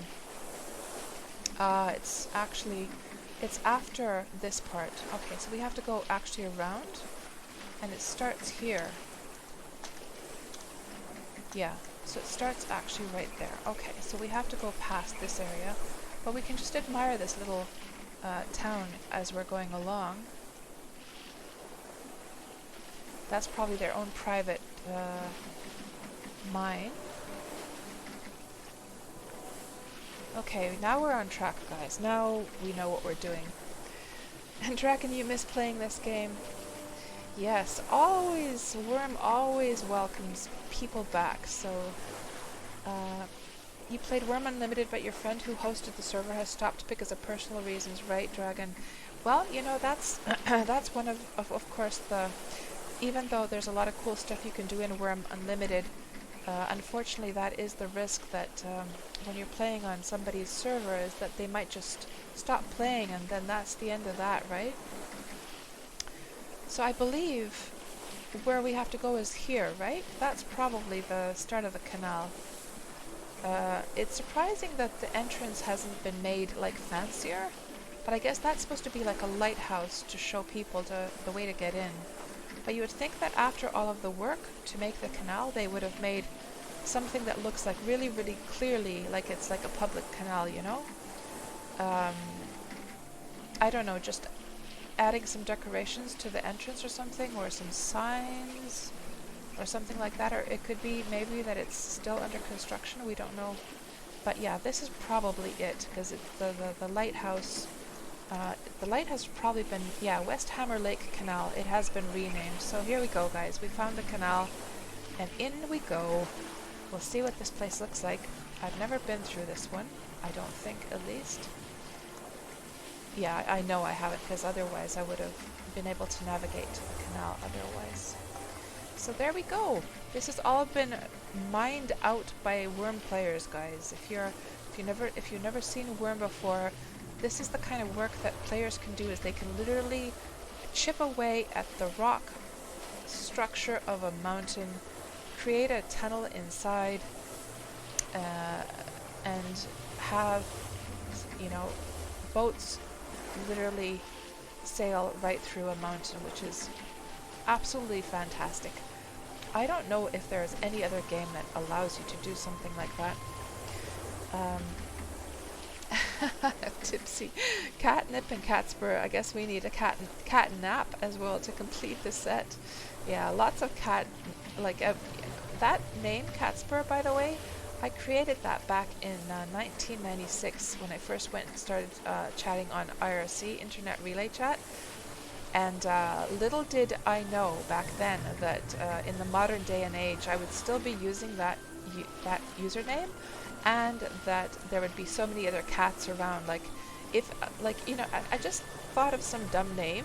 I didn't think it would be something I would be still using, you know, decades later, and it was like sort of, I don't know, just some spontaneous name. And now I really regret that I didn't think of like a proper like username back then. And because of course people started to know me as KatsPurr back then, so then it was really hard to change anymore at that point, and so I've just stuck with this silly name all these years. So that's the story behind the username.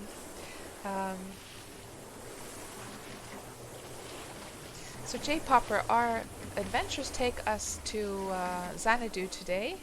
So if I show you the map here, oh, so the marker landed here. And that is, we're going through the canal over here, this canal here right now,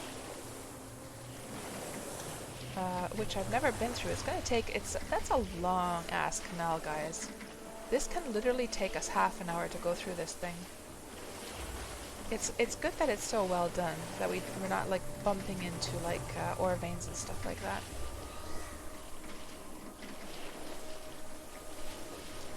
Oh my god, yes, Tuxie, the lame hotmail addresses we all started out with, absolutely. One day it's like, maybe I'm an adult now, yeah. Oh, you think so, Tuxie? Oh, well, thank you. Well, what I do like, even though KatsPurr I think sounds kind of silly and there's nothing too inventive about it, I do like being called Cats. I think that's a nice short like way to like it's an easy one to say, cats, right? And it kind of like that sounds okay to me for some reason. Parser. And Scarred Vulcan says it's a memorable name, which is pretty great for the modern age. Yeah, you would think that it wouldn't be so memorable though, because like there's a billion zillion different cat like names, usernames out there. There's literally nothing inventive about it whatsoever. But I'm glad you guys like it. Yeah, Tuxie, yeah.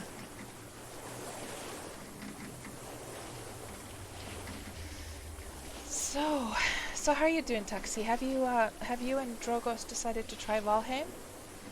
I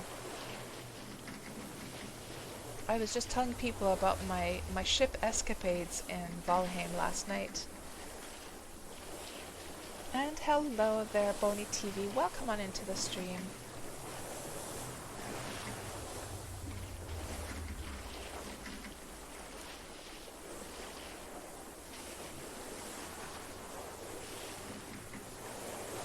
Just see if I missed anything here earlier on.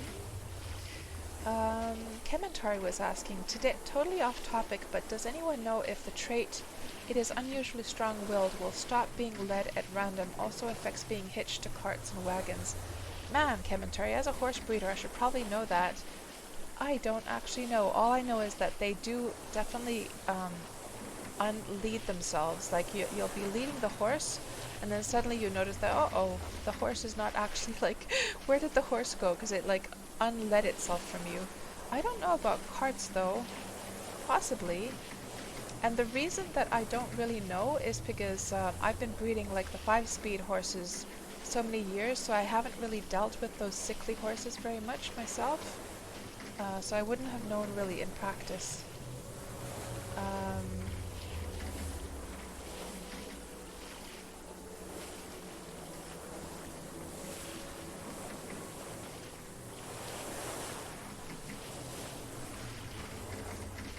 And Jay Popper, you've never been through this canal? Nice to see it in action. Yeah, it's a nice wide one. This is 3 tiles wide.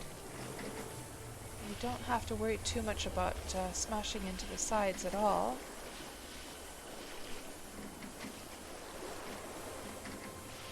Oh, Dragon, watching me play makes you long to play Wurm? Oh. Yeah, I to be honest, I couldn't even imagine life without Wurm at this point. It's just become such a huge part of my life. It's my virtual home, guys. My virtual home. It's the one place where I can log on and I can do anything to my deed that I want. I can build anything I want. Nobody can say anything about it, you know? How many MMOs can you think of where you can literally own a chunk of land and do anything you want to it, and completely control the security of your chunk of land? And yeah, let's go to the deeper end here. Wurm is life, says Weeby. Tipsy says, holy moly, the time it must have taken to mine out that canal is blowing your mind right now. Yeah, I'm sure it has been a community project. There must surely have been a huge amount of people helping with this, because for somebody to do this alone would be pretty crazy. Oh yes, I wanted to, while we're sailing, and it's going to take a while, guys, to go through this, so I was just wanting to show you guys So we got the map dumps, and what I did is I brought into Photoshop here the comparison of Xanadu. Since we are sailing on the server of Xanadu today, I might as well show you guys. So I've got the 2016 map here, and the 2021 map that was just released here, and I've circled some interesting points that we can look at. So let's just zoom in here. So let's start off with bridges. So what kind of bridges were built? So 2016 wasn't that the year that Xanadu was released? Although there wasn't a map dump from the very initial release, unfortunately, but there had been already some terraforming going on. So let's just have a look at here. So in 2016, this place did not have a bridge yet. Then in 2021, you can see they have a bridge built here. So that's been a big project. Let's see if there's other interesting bridges that I circled. There's one down here. So 216. Oh, it looks like they've started work in 216, and then 221 it has been finalized and finished. And it looks like a settlement has been sort of like looks like a lot of work has been done to this place, by the way. Let's just make sure we're not smashing into anything here. Is this going to turn now? Or has this collapsed? Oh no! Oh no, guys! Oh no! It has collapsed, hasn't it? I do have a pickaxe with me. Uh-oh. This looks worrisome, guys.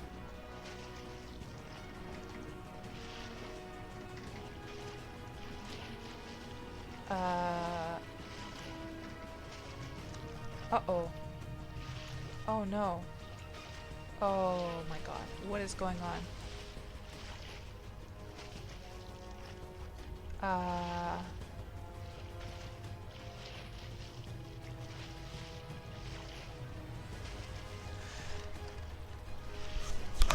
This is a problem.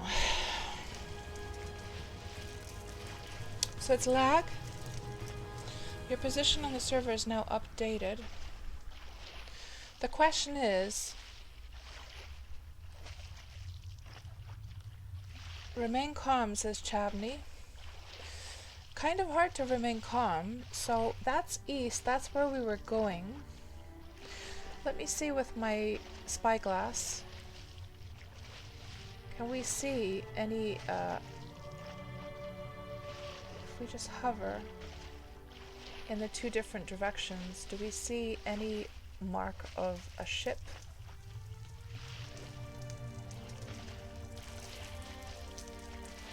This has never happened to me, guys.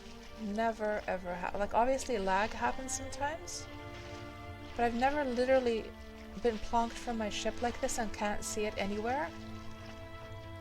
Relog? Okay, I'll try that value, so I'll try that. That is unfortunate. Let's see what happens.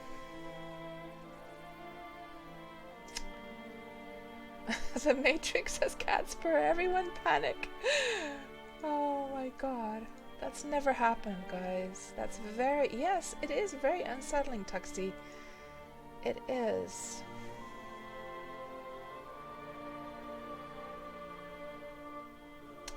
Connection denied, characters already existing. Okay, so we'll just wait for a few moments. Well, while we're waiting, let's continue looking at the comparison. So that she properly logs off. That's all that means. So that was that bridge. Then what other bridges did we have here? I also circled this one over here. So 216. There was no sign of any bridge. Oh, actually look at that. In 216, it's almost like they started dumping the dirt down in preparations for the ship. I wonder, or maybe, I don't know. Look at those squares there. Or maybe it just has nothing to do with it. Actually, those squares are nothing. Yeah, they're just... But yeah. have they started any work with this bridge at that point? No. So it just goes to show, and then let's have a look at the other things here. We've got, that was bridges. Wand of Sea Islands I circled, so of course we've got Catnip's Island over here. So in 2.16, so the Wand of the Seas, for those who don't know what it is a special wand that you got when you completed the sort of, all of your sort of personal goals back in the day, I believe. And you can still get them from players if you buy it for a huge amount of money. Some might still be floating around. It allows you to make an island out wherever you want. And this island was made by Catnip. And in 2016, this island did not exist. And she used a Wand of the Seas. And I circled all of them that I could find on Xanadu. Let's just see other ones. So there's one down here, I think. So this one, also in 2016, no island, then poof, suddenly an island. But you can see how rare they are, because on all of Xanadu, I could only find 3 of them. And here's 2 of them, actually, 4 of them. Yeah, because there's 2 over here.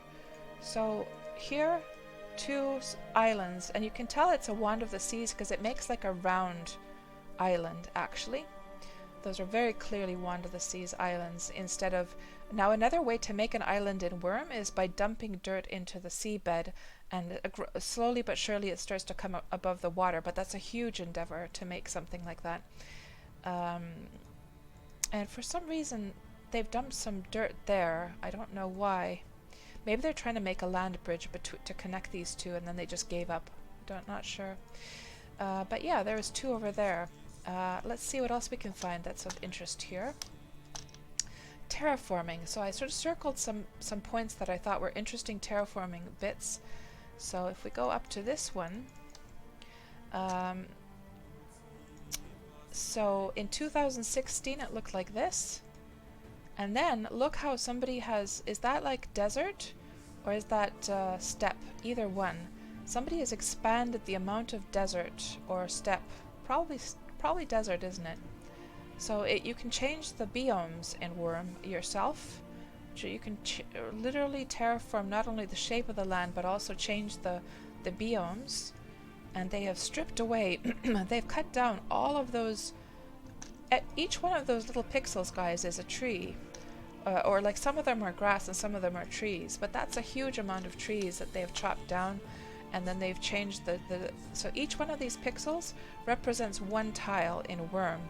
And if we just log back on to show you the size of 1 tile, so how can a biome be changed? They're done in different ways, Snowmane. So if you wanted to change a sand tile to a dirt one, you would just dump a bit of dirt on top and it would change, and vice versa. If you wanted to change a dirt tile to grass, you would plant some flowers, and there's like many different ways that it happens. Some have to be transmutated to be changed. You have to use a special liquid for that. So it's not like a clear-cut answer for that question. That step, says Scarred Vulcan. Right. Desert is a bit more yellow. Gotcha. So, do we see our ship? It takes a while for I have a little special, like, magical ring that will give me light. Just gonna take a while for the light to go on. So what the hell? We're in, like, oh, thank God. Oh my God. Oh my God. Oh my God. Oh my God. We are going west. We should be going south. East, rather. Okay, so it looks like when I was swiveling my ship around, I changed the direction. Okay, oh my God, guys, that was so scary. We're back in our ship. Everything's fine. No worries whatsoever. So I'm just wondering if I'm going too fast for Xanadu. Should we be going at a slower pace? Oh my God. Then going back to what we were looking at here in Photoshop. Oh, that's the entrance, actually. Okay. Oh, well, we'll continue looking at the Photoshop file later on. We've now come out, guys, through into this lake here. So we've now popped out into the Cats? How did we get onto your stream? Oh, must be logic. I don't know how you guys came onto my stream, but I'm glad you're here. So, this is what it looks like, guys. I have never seen this area, and this is how it looks in here. Quite high mountains.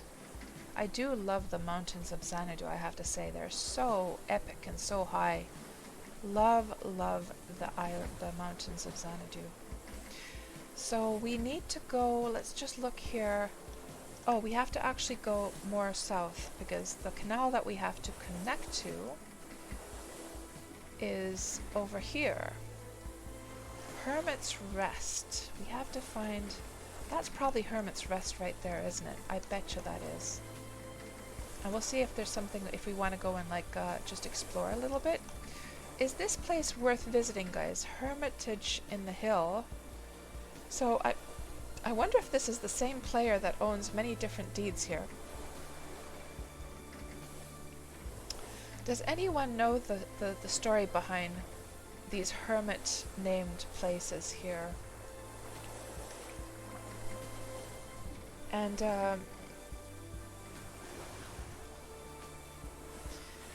hello, Gawainian. That was you redeeming the...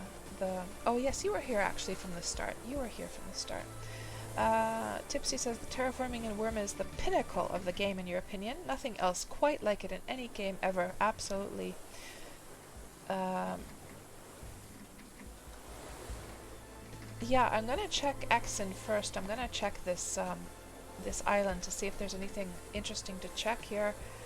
And Vash, you've never been to this side of Xanadu, right? Well, I've never been to this area, so this is all new to me, and the sun is coming up. Finally, we don't have to be in the darkness. So let's go and see, do we see any... It seems to be mostly forest, actually, here. I'm wondering to myself, you know what, guys? I'm almost wondering to myself, because I'm looking here, there seems to be a good highway system, whether we should go by foot. Should we just go by foot for the rest of the trip here? And there should be a road. I'm not seeing any connecting roads except this one up here. Well, maybe we'll just go through the canal. Yeah, okay, so there it continues. And the road is way up high on top of the mountain, yeah. So this road is up on top of the mountain, it seems. It looks like somebody's done some terraforming there, sort of like a... Oh, there's a huge road going through there. It's cutting right through, sort of like Magron Scar. It's cutting right through the mountain, so somebody's literally terraformed, surface mined that down. You know what? I want to go through that, guys. We'll go by foot. Let's go by foot. I want to go see this thing. That looks pretty epic. We'll unload our horse here and we'll go by foot from here on. Yes, let's do it. Let's park our ship over here.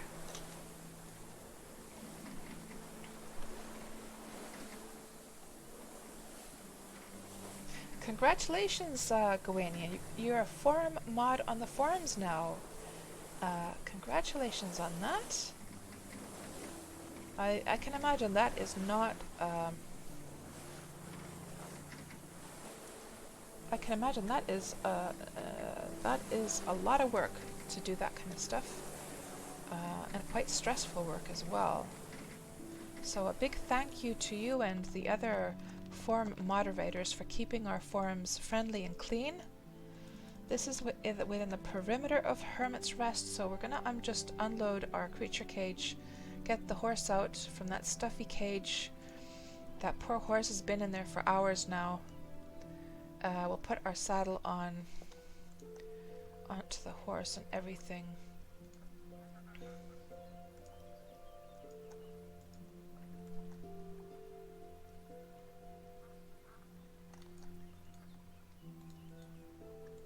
There we go, and we'll just load the creature cage.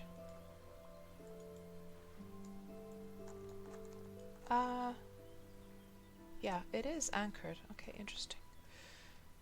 Load cargo.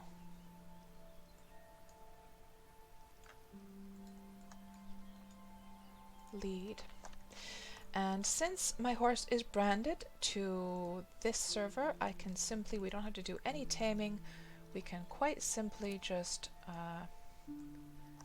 put all the horseshoes and all that good stuff right onto the horse. Easy peasy. So let me just repair these horseshoes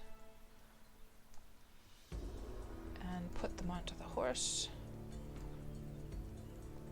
like so. Then we'll put the bridle on, and of course the saddle as well, like so. Good. And then let me just check some last things. We should probably leave some heavy stuff behind just because there's no reason to lug it along with us. So we'll just actually leave the keys. We'll leave the keys over here. And we'll leave the old keys. These are for the horse market. Put those in the raft.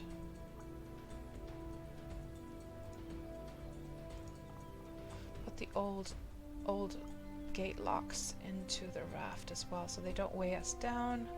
Also those magical things, well, we could put the money there as well. Not that it really weighs much, but let's put it on the ship. And also these things that we were collecting from the water. Good. I think that's pretty good now. Let's also drink up and eat up.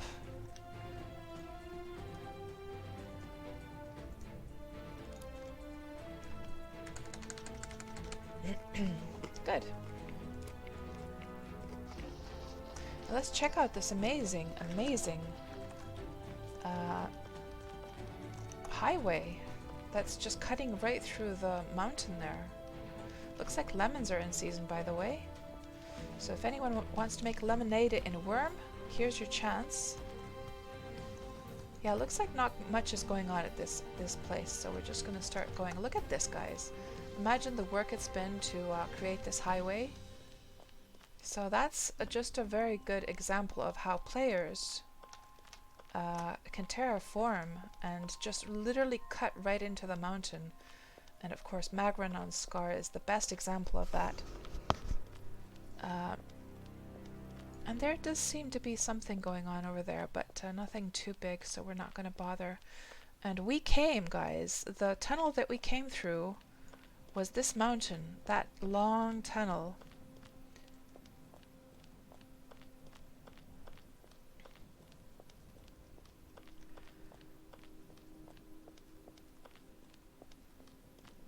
Hello, Ramblin' Rogue. Welcome on into the stream.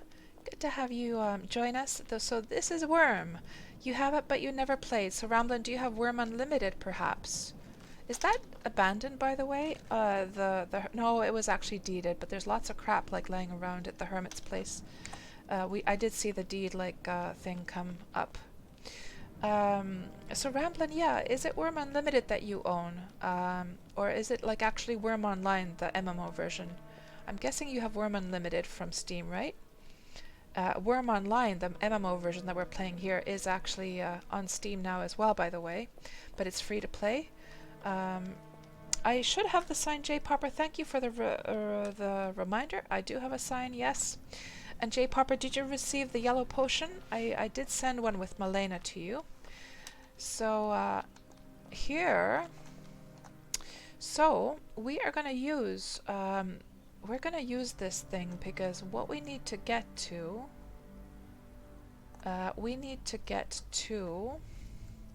let's just check here on our map.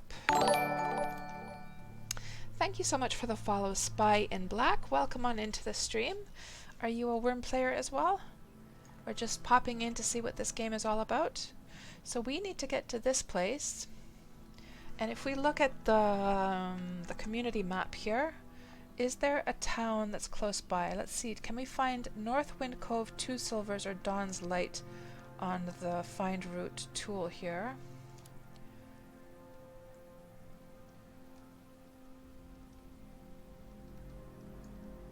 It's kind of laggy how it pops up. I'm not sure why that is. Do we see Dawn's Light? Dawn's Light is right there. That's going to do us just fine. So now it's pointing to Dawn's Light, so we're just going to follow the highway all the way over there. Because it's usually I like to just use the landmarks to navigate in Wurm. However, in the case of Xanadu, because it's such a large server, it is way it's such a overwhelming thing to get from one place to another that I'd rather just use the tools that we have available, to be quite honest. You have unlimited, yeah. So Ramblin', of course, Wurm Online, the one we're playing right now. First of all, this has a graphical update that Wurm Unlimited does not have. So you see those rays of sunlight coming through the trees, for instance. The sky, the color of the sky, the whole sky in general has been updated, and the lighting has been updated. The far trees is something that you don't have in Wurm Unlimited. So in Wurm Unlimited, if you were to look at this mountain, it would be just bare. And in general, just visually, Wurm Online is much nicer because they stopped doing updates to Wurm Unlimited at some point. And Wurm Unlimited, of course, is the standalone version. It's for players to just make their own servers. So if you play Wurm Unlimited, you're not going to find a single server that is actually run by the Wurm team. You can play locally on your computer like I do. You can create your own private or public server, but you have to get it hosted somewhere. But this, of course, is run by, this is the MMO, and it is run by the official Wurm team, and so there's no modding here, there's no add-ons or anything like that. Everyone is on the same level here, all the players in that regard. And look at these beautiful landscapes, guys, my goodness. And you know what I want to kind of keep my eyes peeled for? Thank you so much for the follow, Quanak. Welcome on into the stream. I want to keep my eyes peeled for a molten hellhorse. So let me just check, and you know, I can see from the coloring already that that hellhorse is not molten.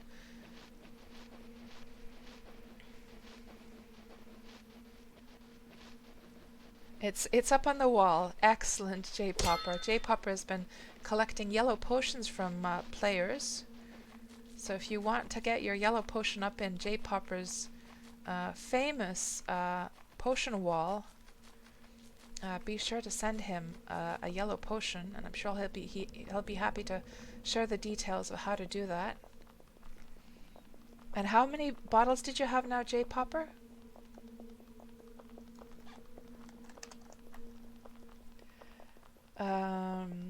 Yeah, Ramblin'. So Wurm Online is free to play.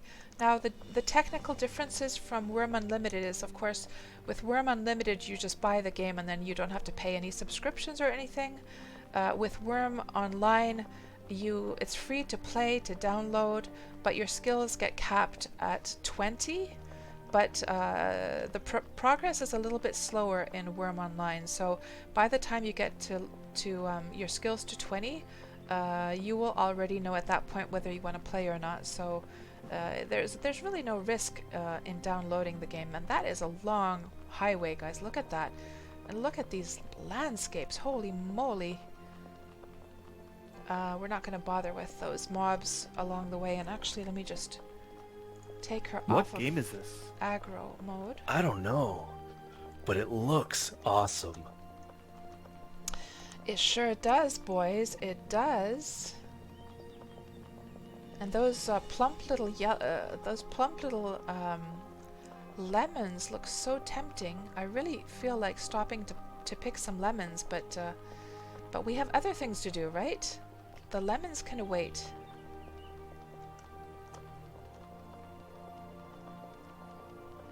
These are some epic highways that players have built here.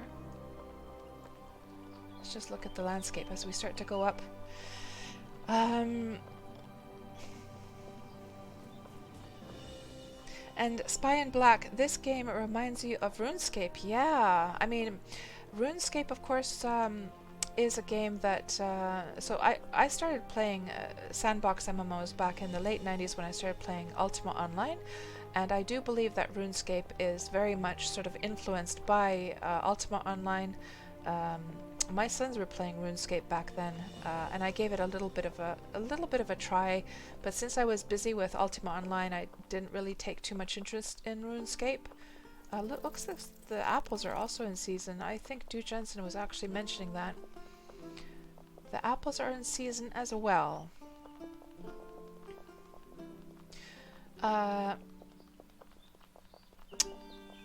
Yeah, I don't know too much about RuneScape other than that it's also like a sandboxy kind of MMO type game, and it's very similar to Ultima Online, right? And this game is very similar to Ultima Online as well, except that it's just like a 3D version in a way. So yeah, they're probably very similar. And Snowman says, so Snowman, first of all, please don't apologize if you want to ask any newbie questions or any questions at all. Absolutely, I warmly welcome any questions, especially if they're about Wurm. So you were saying, is there any easy way to collapse a mine entrance in Wurm? There is, actually. There's a few ways. First of all, you could have, I think it's a Magranon priest, has a spell that will collapse a mine tile. You can also buy something called a shaker orb. You can buy it either from a trader, or you can buy it through premium rewards from your settlement token. They are very, very handy little things. Of course, it's even handier if you have like a priest who can help you out with collapsing the tiles. Oh yes, and somebody was already telling you about the shaker orbs. So yeah, traders, which you can find at the starting towns. Also, some players have traders on their deeds like I do, or you can use the premium rewards. Now, look at these beautiful... Man, I love Xanadu, guys. There's just no way about it. Look at the epic landscapes of this server. There's just no server like Xanadu with these huge... You can just get an idea of how huge the world is in Xanadu. It is just... And, you know, now you can understand when I said that I haven't explored every inch of the world. Now you can understand why. This is just one server, too. Just one of the many servers. And Ramblin', Ultima Online was your first MMO played on Catskills server. Nice! Yeah, I was on the Europa shard. And, you know, basically this is, you know, if they tried to make 3D, like, clients so many times, this is basically what it could have been if they wanted to make it like a kind of first-person, third-person, without the whole isometric thing. This is very, very similar to Ultima Online, has a very similar skill system. The nice thing about the skills, so like you know how in Ultima Online the skills also go from 0 to 100, but there was the skill cap, so you could only use, like in the original version of Ultima Online, there was, you only had 700 skill points that you could use, whereas in Wurm there's a ton of different skills, and oh, we have to turn left. A ton of different skills, and also there's no upper limit to what skills. There's no skill point cap, so you can literally learn all of the skills if you want to with one character. The only exception being the priest stuff, which I'm not going to really get into here, but yeah, for the most part you can learn all the skills from to 100 if you want to, but of course that would just take ages and ages to do. It would be pretty much impossible because there's so many skills and they take such a long time to get their skills up, because like I said, I've been playing this for 7 years and I don't have a single skill at 100 yet. My digging is 99 point something something, so it's almost there, but yeah, it takes a long time to get the skills up. So if you want to grind skills up to 100, this is not the game for that. You just like lose your mind literally if you tried to do that. It's much better to just enjoy the game and allow the skills to just go up naturally as they will. This is not a kind of level up type of game at all. Just play the game and they will go up naturally. Just like in Valheim, for instance. I haven't paid attention to my skills in Valheim whatsoever. I just do stuff and the skills go up. Same thing here as well. So now we have to turn right. And there is a troll, by the way. That's an example of a worm troll. So they're very deadly also in Wurm, just like they are in Valheim. They do a lot of damage, but this character can handle them pretty well already. So, but I'm not even going to bother with that troll, even though he is chasing me now. But I have very little interest in taking him down right now. We have other things to do. And Dragon, you're thinking of getting back into Wurm. You want to set up a farm or bar. Well, that's the lovely thing about Wurm, is that you can do anything you set your mind to, and you could literally start your life as a humble farmer and then progress on to do bigger and more glorious things, like set up a tavern later on, or do both at the same time as you want, if you want to. Of course, in many other MMOs, like theme park MMOs, you have to make that choice right at the get-go. Am I going to be, an archer? Am I going to be an animal tamer? Am I going to be a tank character? But in Wurm, you can be everything you want to be. So, and you can have your character's life, grow organically in that regard.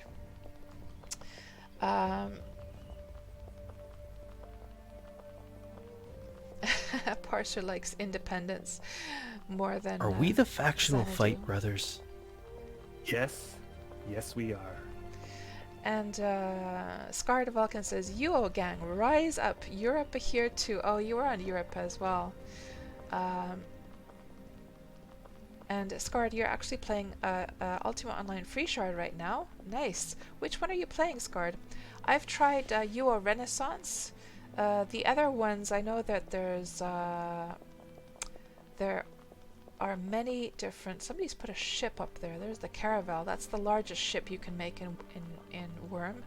Actually, somebody's decided to put their Caravel at the top of a tower for some reason.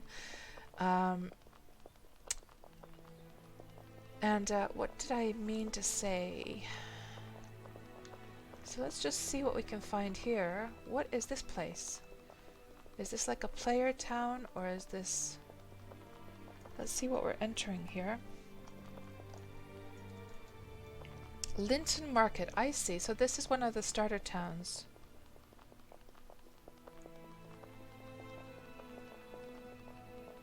Or is this like a player deed, actually?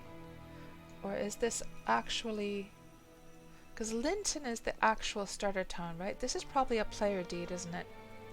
They've set up like a market next to the starter town, I believe. Yeah, that's probably what's going on. And they're selling some things. They've got a little market going on.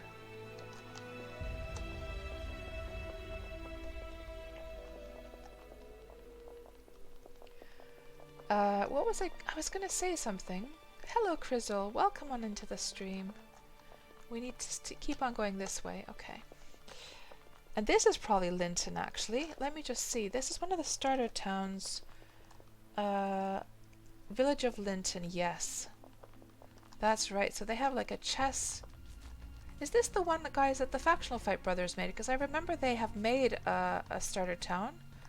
And they talked about a chessboard. Is this the one that the Factional Fight Brothers did? Does anyone remember? I want to check this place out if this is what the Factional Fight Brothers did. Linton Blacksmith. And if it is, it's going to be interesting to see how they set this place up. They've got some lounge areas in the inn here, a little tavern going on here in the inn.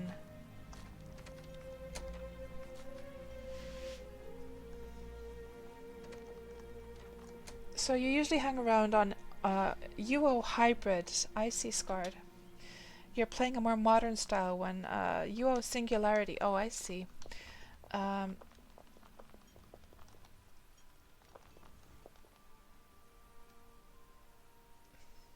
And Dragon asks, can you please explain breeding animals? Sure.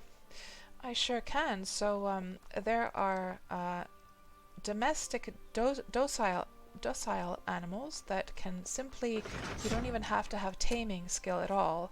to catch them, you just have to have a rope. You go next to one of those animals, you just start to lead it with a rope, and it's yours. Simple as that. Then there are wild animals such as bears, wolves, and things like that that you have to tame to be able to control. And you can only have one tamed animal at a time. But if all you want to do is breed horses or cows or animals like that, you don't have to tame anything at all. So you just lead them into an enclosed area to keep them from escaping, or else you can also hitch them to a hitching post. Most people keep them in like fenced areas or stables.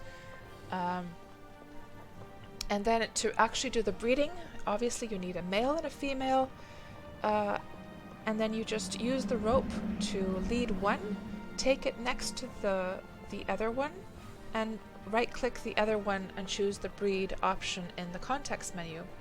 And then several different things will happen. If they want to breed, the breeding, you'll get a little progress bar showing the progress of the breeding, and it will tell you if it happened successfully. If they're not in the mood, you'll get that message that they're not in the mood. And sometimes the animals are just too young to breed, and you'll get a message there as well. So yeah, that's pretty much it. It's pretty straightforward. There's not much to breeding in Wurm, and now we have to turn right. Okay. I'm gonna cross this huge desert over here.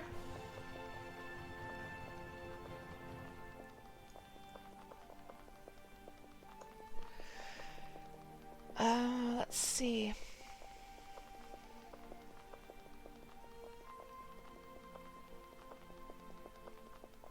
Another happy panda. Welcome to the stream, Panda. And yes, Wurm! That's right, I stream Wurm every Tuesday. In fact, we do this Wurm Roulette thing where we go and explore areas that I've never been to. So I've literally never been through this area before, guys. This is my first time ever seeing it. And thank you so much for the follow, Happy Panda. So you're a Wurm player as well, are you? Is that a 5-speed horse? It sure the heck is. I only breed 5-speed horses at my horse stables. All of my horses are 5-speed plus spark in its eyes, so spark in its eyes means that it will actually live 50% longer. I breed and sell these on Xanadu at T12. So so you used to be a Wurm player. You had a database of horses. Oh, were you using Wurm Assistant, possibly? Or did you like have a sheet on Excel or something like that? I use Wurm Assistant to keep track of my horses. I don't bother with actually this character because her horses are all 5 speeds, so she doesn't really have to pay attention to that stuff anymore. But I'm using Wurm Assistant with my other character on Melody because she still has, like, she's still in the process of getting them up to 5 speeds. Oh, it was Wurm Assistant, right? So Dragon asks 5-speed. So basically, Dragon, there's a list of different types of traits you can have for animals in the game. Negative traits, positive traits, and there are 5 different traits that contribute to how fast a horse will run. One is called, let me just have a look here. Let's just look at what they were called again. Wurm traits. Here we go.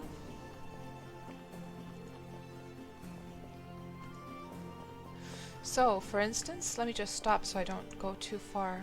So, you can have them fighting, higher fighting skill, speed boost, withstands more damage, bonus to mounted weight limit, major speed boost, random chance to bite is a negative one. What's attacking me? Oh, just like a snake. Let's just kill that snake while we're looking at this strong-willed, will stop being led at random, becomes hungry twice as fast, prone to catching disease. So you have negative and positive ones. And the 5-speed, when people talk about 5 speeds, since there are 5 traits, there's a troll as well, since there are 5 traits that contribute to speed, people tend to call them 5-speed horses that have all 5 of those traits. And the horses I breed have those traits. So that's what that's all about. And of course, if somebody were to breed like fighting animals, they would probably want to breed in all of the fighting qualities. Look at how beautiful this fall landscape is here. Although I have to say, I'm not so much a fan of the fall in Wurm. I don't think it's the prettiest of the seasons. I think spring is much, much prettier. I love the winter as well.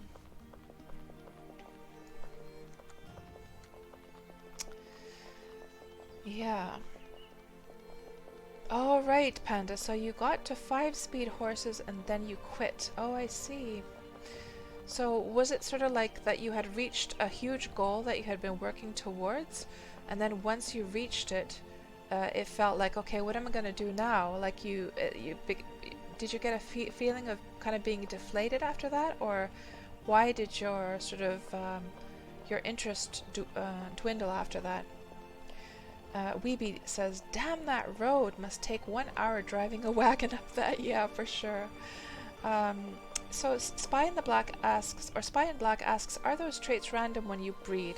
So in the beginning they are. So if you've just started breeding and you're just getting your skills going with animal husbandry, so to breed those traits in, so anyone can breed an animal. You don't have to have any skill in anything to breed an animal. Anyone can do it within 5 minutes of starting the game. However, to start to get those traits in, you have to have animal husbandry skill. So you can see in this list, for instance, base skill. So to be able to breed an animal that can fight fiercely, you would have to get your skill up to 20. And then also they don't display, as you get farther in your skills, they will reveal the skills more, so or the traits more, I should say. So let's say you have a horse that you were checking its traits at low animal husbandry skill, and you could only see a few traits on it. Then once you got your animal husbandry up higher, later on, if you checked that same horse, you might see skills that were revealed to you that you didn't even know it had. So Malena, my character here, she has very high animal husbandry, so she can basically see and breed all of the traits except the very, very highest one, which was some kind of useless one. What was this? 83 bred in captivity. Informational will not count towards the max number of traits, so it's kind of like a useless skill or trait rather. That one doesn't really have much use to it. So I believe her animal husbandry is now 60 something, or no, 50, is it? Maybe 59 or something like that right now. Hello Spaz, welcome on into the stream, good to see you back. And actually, Parser, not all of the speed traits are useful for pulling wagons and carts. So any of the ones that contribute to the weight limit don't help at all with the pulling the cart. So the only ones that you want for animals pulling carts are has fleeter, where was it? Lightning and fleeter. So you would want, where are they now? Lightning movement, major speed boost, and then fleeter, it has fleeter movement than normal, minor speed boost. As far as I know, those are the only two that contribute to the cart pulling animals. So yeah. And I didn't know that until a few months ago, actually, to be honest. And another Happy Panda, you built your own Wurm server and you planted trees manually across the realm. Oh, we have to turn, I guess. To make them regional around the server. Then the world sat for a year and grew into huge forests. Oh, nice. And I'm not sure if that was actually... Oh, there's like a bear trying to chase us, actually, but I'm not going to bother with that bear. We have exploration to do here. Yes, it does depend on your skill as well. That's right, Spy. Yes. And hence, that is why if you sell 5-speed horses to pay, you know, for your... To earn some money in the game, it's a nice way to earn some money, because not everyone is going to bother to get their animal husbandry skill up high enough to get those 5-speed horses going, you know. So they do sell. They do sell. And Kementari asks, strong legs too? Let me just see here. Let's just go through this tunnel here. There's another troll in there. Let me just get this actually a little bit smaller. Strong legs. Very strong legs. Minor speed boost. Bonus to mounted weight limit. So it says bonus to mounted, so it's more like for when you're riding on a saddle, I think, that one. Now I could be wrong though. I could be wrong. And Panda, you sold horses and boats, so you had your own Wurm server, but were you playing also on Wurm Online, or did you have like people living on your own server? How did that work? But it also has the speed boost. Yeah, it could be commentary. Could be that it's then 3 traits that benefit. It could be then. So which direction? Okay, interesting. This is not showing our direction anymore that we have to go in. So I actually don't know. I wonder where we are right now. We've just been blindly following the... So what we're going to do is we're going to use the map here and try and figure it out. So so we came through here. We started to go through... We need to look at this map actually. So this is the road that we came through that was cut through the mountain. And then we went along this road, probably went up here. We went through, let me just see where that is on the map, the starter town actually. So here, Linton is between the sand areas. Linton, let me just look at that one more time. So here is Linton, and we went right through Linton. So we should actually be turning, we should actually be going east at this point. East, that's the direction we need to be going, yes. So so it's interesting, the trade thing or the route finder stopped working for us, which is kind of weird. I don't know why. It wasn't showing the... Because we set our route for one of the towns over here. Kind of strange. Okay, we found a big... Oh, there's a big diagonal road. Let me just see here. Big diagonal road. Could it be... We found some steppe area. Could this be... Diagonal road cutting through...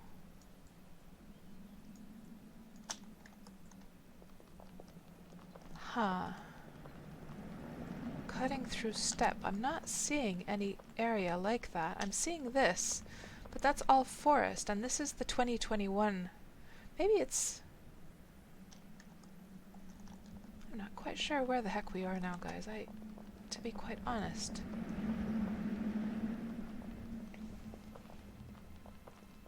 And then it continues east.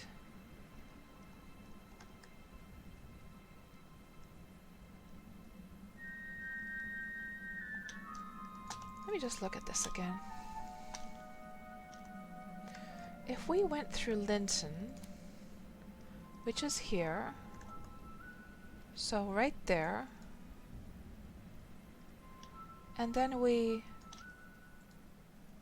continued, we probably went north. I am not seeing any steppe area, guys, that would sort of match. Because surely it's not one of these ones. These are not, those don't look like highways. Let's see what the what the community map says here.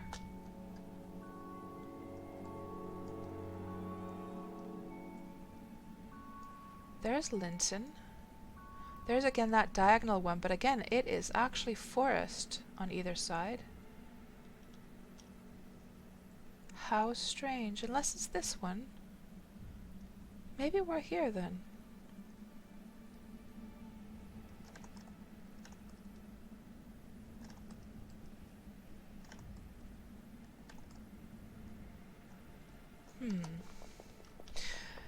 I'm not sure. Hello, Pale Lord. Welcome on into the stream. And Pale Lord is like, ha, what is that? So when you say, Pale Lord, what is that? What are you referring to? The map or... And Spy in the Black asks, can you see that tunnel you went through on the map? So it is marked here on the community map. The tunnel we went through is marked here. Yes. And then we parked our boat over here, and then we went up the highway. Do I have a link for the new map? I do. I do. So let's just go over here.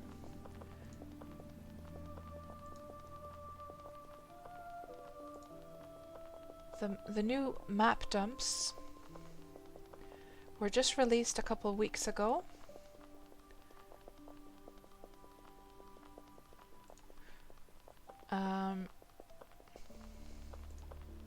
And here is the link for all of the official map dumps. You can find the latest ones when you go to the server. Let me just make sure I'm not going anywhere weird.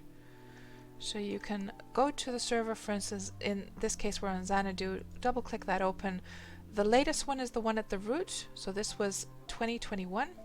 Then you can find the older versions in the folders. No problem. Spaz, Cat's passionate worm spiel incoming. And Pale Lord, the game. Oh, utterly new to you. Well, Pale Lord, I can tell you all about Wurm. Wurm is a 15-year-old MMO that has been actively developed and played by devoted players all this time. It is a small dev team, it's a small community, but it keeps on chugging from year to year. We get new stuff every year. I've been playing this for 7 years, and it's the only MMO that keeps my interest. And the stuff that you can do in this game is you can see a player has terraformed this bit of land here. So when a server first starts, it's all just wilderness. And I can see now what you meant, Spaz. The cat's passionate spiel incoming, yes. So you can terraform the land, you can, if you wanted to, you could literally lower this entire mountain down into the seabed if you wanted to, but it would just be a crazy amount of work. Let me just try setting that route again, guys, because I really don't know where the hell we are now. Let's just try this again. Find route. And if we look at the community map here, so what we're trying to find is, let me just see here. Let's try and find Northwind Cove first. Is that in the list? Northwind Cove is there, yes. Oh, we've gone past, have we? Okay, let's go back then. No wonder things started to look weird. So we've gone way past, have we? What game is this? Huh. I don't know, but it looks awesome.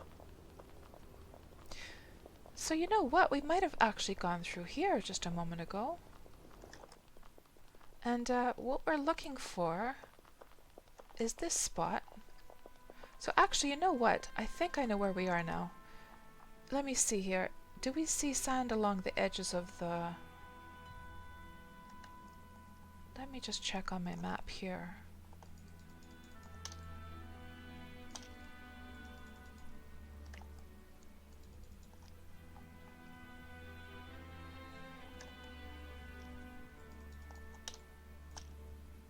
So there's this sand area right here. We might have been just going through that a moment ago. If we look at these pixels here, there's the steppe area.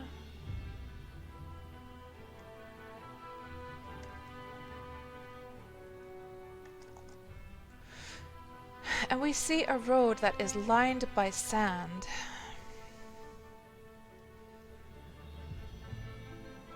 I'm not seeing anything like that though. Let's just do this, guys. Let's let the route the route finder take us to that city then. Let's let it take us to Northwind Cove. Let's go see what that's like. Let's see what's going on over there, and we'll navigate from there. I wonder what this place is. Huh. So here's the diagonal one. No, it still doesn't look familiar though. I don't understand where the heck we are right now, to be honest.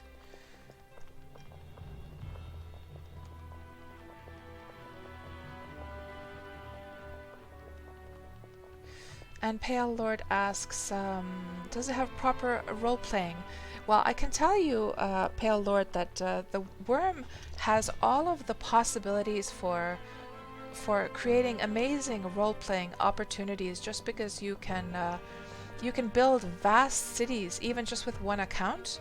You can literally build an entire kingdom with just one account and do it all alone, and then invite your friends. Like I've been dreaming of making a role-playing city myself.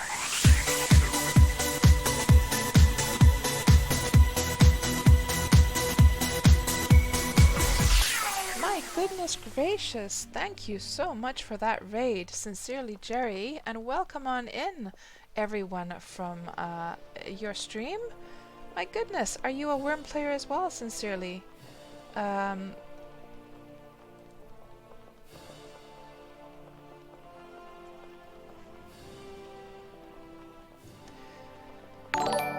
thank you so much for the follow, Jag the Raccoon. These are new names I haven't seen yet. It could be that you guys are from Valheim, because I've been streaming a lot of Valheim these past days, and maybe you guys are Valheim players. Garden Osh comes bringing good vibes and warm embraces. Aw, that's wonderful. Thank you so much for that raid. That's such a lovely surprise. I've been playing, if you guys are from Valheim, I've been playing a lot of Valheim these past days, but we're playing Wurm Online today, which is my favorite Sandbox MMO, and I always stream that on Tuesdays. And thank you so much for the follow, sincerely. This Wurm Online, for those who don't know what Wurm Online is, it is a 15-year-old Sandbox MMO first developed by Notch, who made Minecraft, and his buddy Rolf, and this is the game that actually Notch made before he made Minecraft. So it's a very old MMO, but it is really fantastic because it allows you to not only terraform the land to whatever shape you like, but you can build to your heart's content any shaped like building you like. Everything that is man-made in this world is built by players. The server just starts off as just only Mother Nature, nothing else. So all of these roads, towers, armor, gear, all player made. And this is the one game, the one MMO that just keeps my interest. I've been playing like Sandbox MMOs for a long time. I started with Ultima Online back in the 90s, and this has become sort of my replacement for Ultima Online eventually. I do dabble in other MMOs once in a while, but this is the one that I always come back to, and sure, it looks, a little bit outdated. It's, the graphics are not the most modern and best looking ones, but the depth of the game is quite extraordinary, and the freedom that you have. Also, like the exploration in Wurm is absolutely nuts. So in most other MMOs, there's some kinds of blockers to block you from in many MMOs you would not be able to literally climb a mountain, but in Wurm you can climb all the way to the top. You can sail the seas completely freely, so you can cross server boundaries. Each server looks different. We're on the server of Xanadu right now. All of these servers look different, and you can build yourself a ship and literally sail across the seas to the different servers, go see what's there, or even move there if you feel like it. You can just pack your stuff up into your ship and just sail on over. Yeah. Oh, right, Tipsy. So that's who I was. Let me just check your channel here. Sincerely, I think I remember now who you are. Hold on. Hold on. Let me check your channel here. Let's have a look here. Oh yes, I remember the raid that I did to your channel. Thank you so much. Let's just do like a little shout out for you there, Sincerely. My apologies for not remembering your name there. Let me just see if this works. Let me make sure the link is actually working. Yes, it's working. Good. Yeah, so you're a Valheim player, Sincerely. Have you ever played Wurm? You might love this game. And Jag the Raccoon says, this game does sound very interesting. Actually, you know, guys, you know what we're going to do? We're going to look at the Wurm trailer. That's what we're going to do. We're going to look at the Wurm trailer, because that's really going to explain what this game is all about. We're going to look, and it's just going to be the perfect thing. So it's just a short little trailer. Let's just pause the music for a moment. Let's just make sure there's no monsters well, she's pretty powerful. I think she can just, well, we'll hear if she gets attacked, but hopefully nothing is going to attack us right now, and we shall, let me just start up that trailer. One little second, let me set everything up here. Playback speed is normal. Quality, let's put the highest quality. Let's make sure that the volume level should be okay. Well, you guys can lower the volume if it's too loud. It might be a little bit on the loud side. We'll see. Okay, here goes, guys. This is what Wurm is all about, and all of the many things you can do in this game. Are you ready? Here goes.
go, guys. That is Wurm in a nutshell.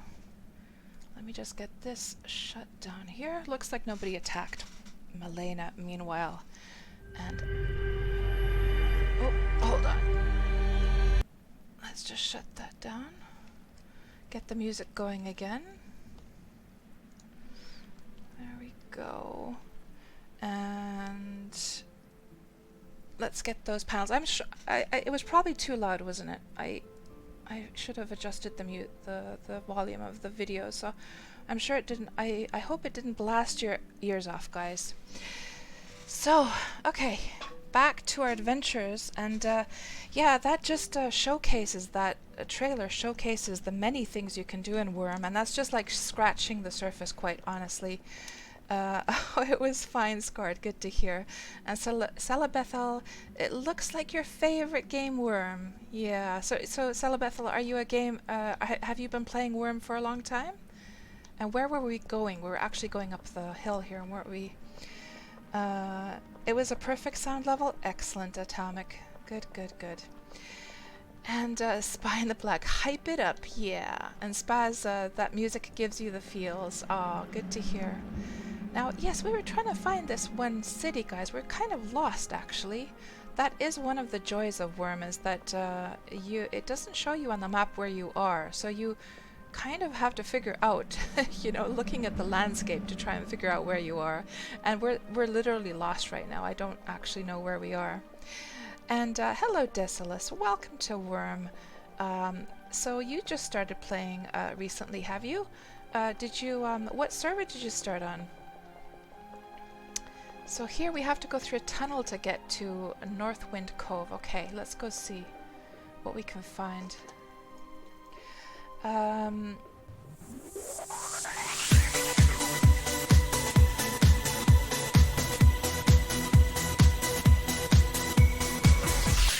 Oh my goodness, thank you so much, Du Jensen.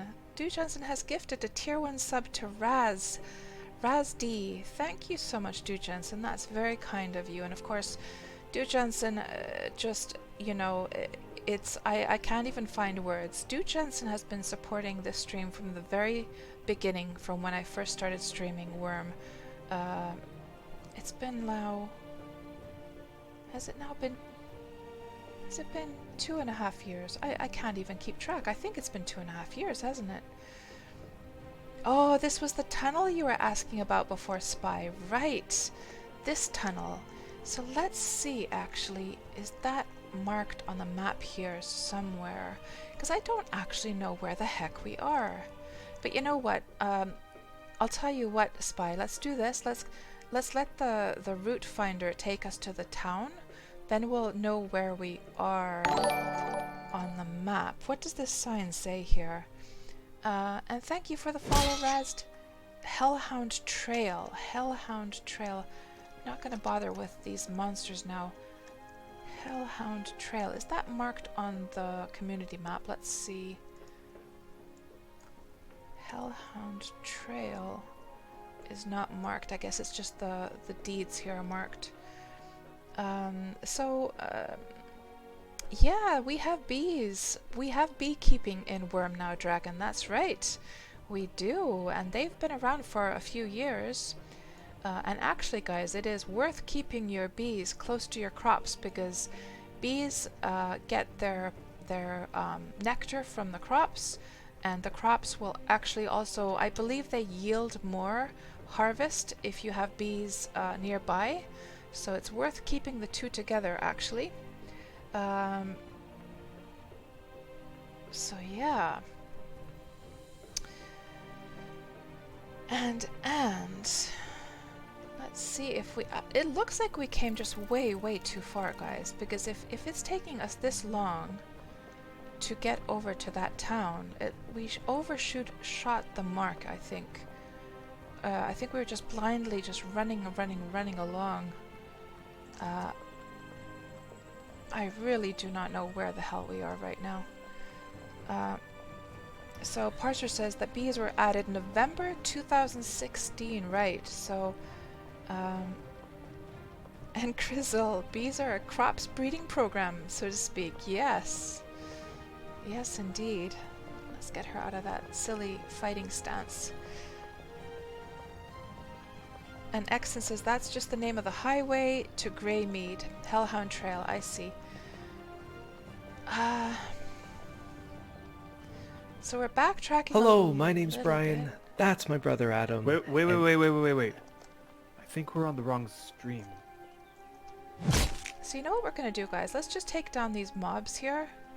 And then we're going to look at the landscapes. Oh, she doesn't have any stamina. Let's see how we fare without any stamina. Let's see, maybe we can get these guys killed regardless. Because I want to just, like, stand on this spot and gauge, like, visually where the hell we are. We'll look at the map and see if we can figure it out.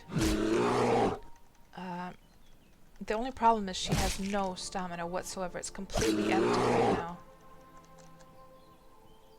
So it could be that she's not going to be able to handle that troll very well. The bear is going down easy peasy though. Let's see once we get to the troll. That view is pretty epic, isn't it? It just goes to show how huge this server is. And Ain Heriar, good to see you back. I remember you from the Valheim streams.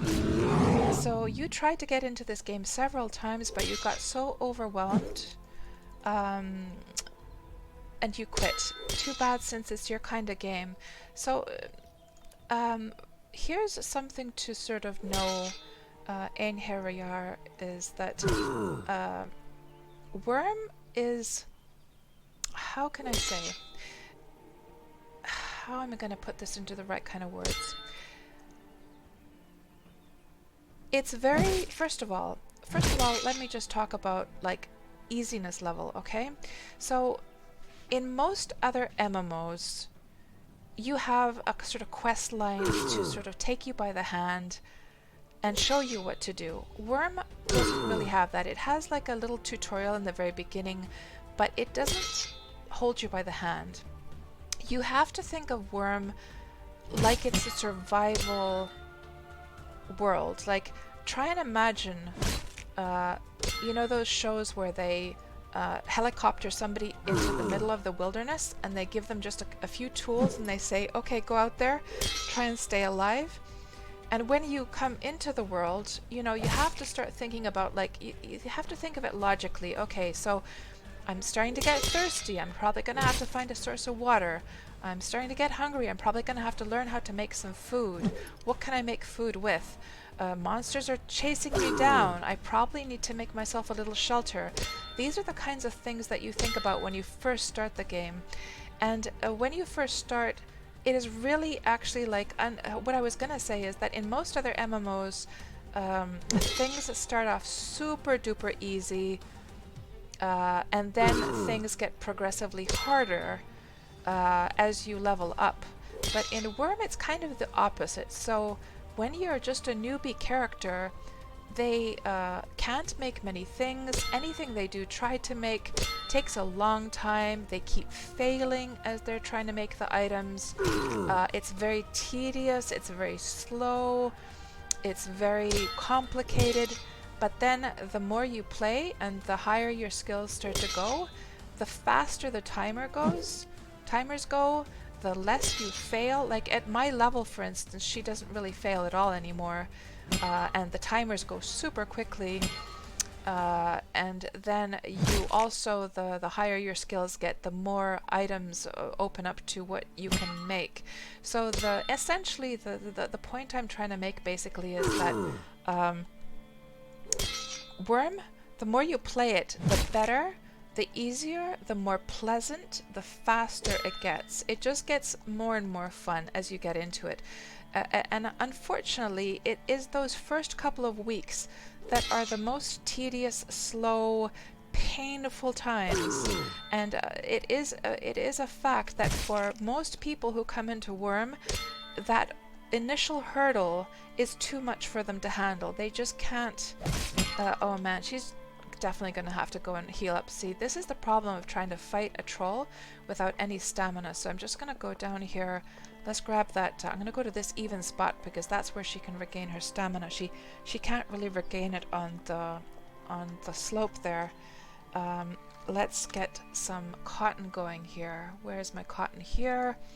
We'll heal up all of her wounds. She has tons of cuts and bites and things like that. We'll keep an eye on where the troll is. And Tipsy says it's a marathon, not a sprint. Absolutely. This is not a game that you would play to sort of level up. Sure, the skills go up as you use items. For instance, right now I am healing myself, so obviously my healing skills are going up. And when I was fighting, I had the wrong fighting chosen, guys. How come I had defensive on? No wonder she wasn't doing enough damage. I usually have aggressive, so my defensive fighting skill is much lower than my aggressive skill. So I don't know what's happened there. I must have clicked those by mistake. Do you guys ever notice that your stance changes suddenly without you changing it? I wonder if I just clicked something by mistake. I'm not sure. And hello there, Ugh Manas. Welcome into the stream. Seems like Wurm is a make your own fun game. Yes, absolutely. It is like if we think about Sandbox, it is literally the sandboxiest sandbox game you're ever gonna find. And what the beauty of the game is that it is so deep. It is so deep. There's so much to discover. There are so many little things that even after playing the game for 7 years, I'm still discovering myself. Like, for instance, I didn't know a few months ago still that you could boil water, seawater, to get salt and fresh water and have them separated. I didn't know that. Just crazy little things that I'm discovering all the time. Okay, let's try and get the... Now we have our stamina up, we've healed. We should be able to take this guy down this time.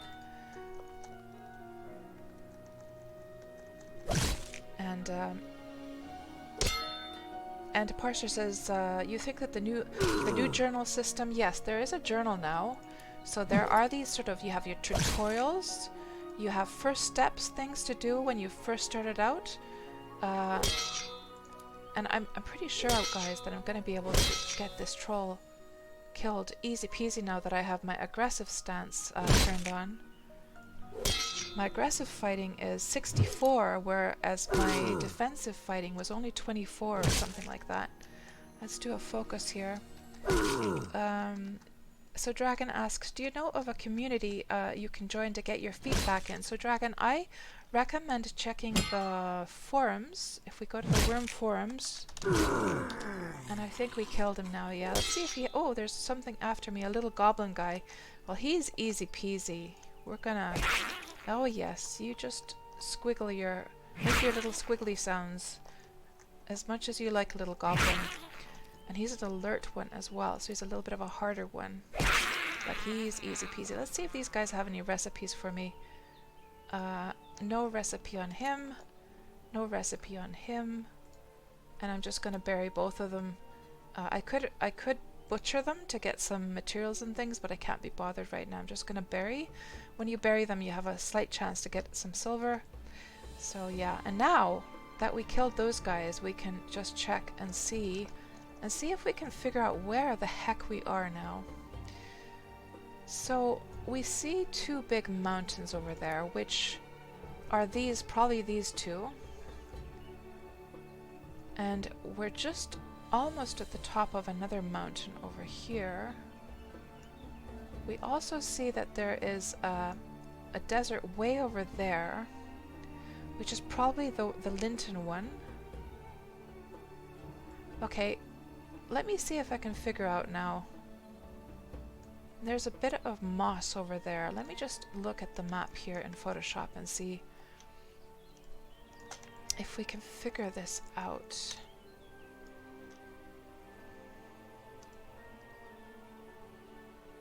I wonder what road we came along. Could it be that we're here right now? Let me look at the tiles a bit. No.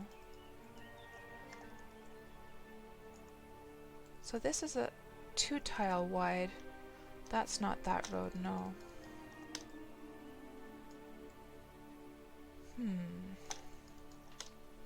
Oops. A road that suddenly turns south. This is south, isn't it? Yes. suddenly turns south. So something like this or this. But there is no... Oh, there's some kind of deed down there. Do we see a road where... It's almost like it's matching this one, isn't it? But this road doesn't look... It doesn't look like that at all.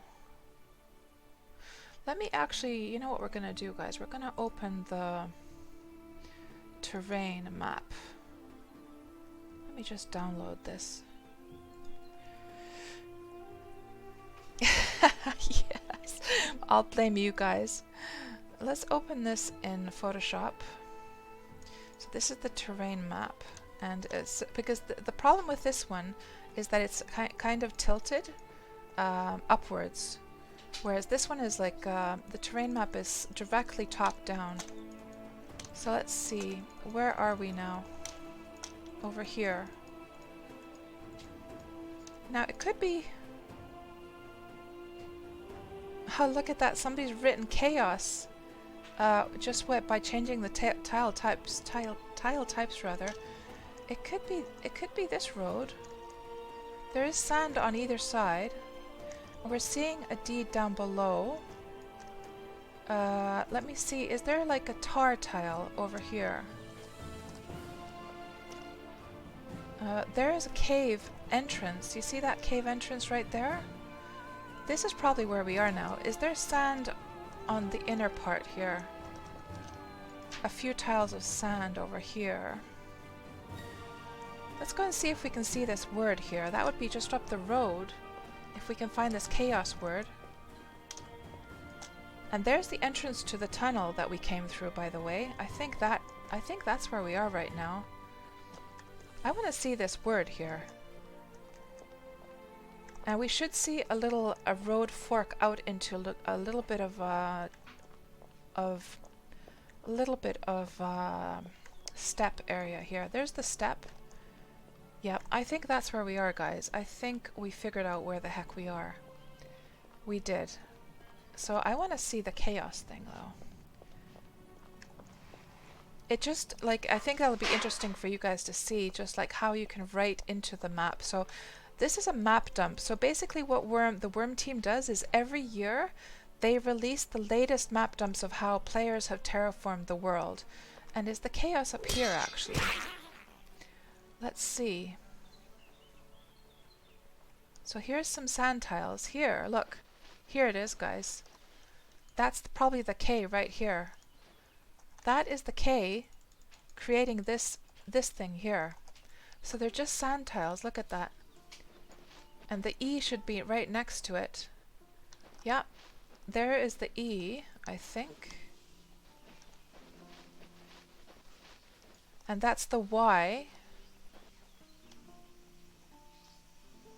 Yeah, that is the word, guys. That is it. And Spy asks, do you need to own land to build on it? No, you do not. You can build on free land. You can. However,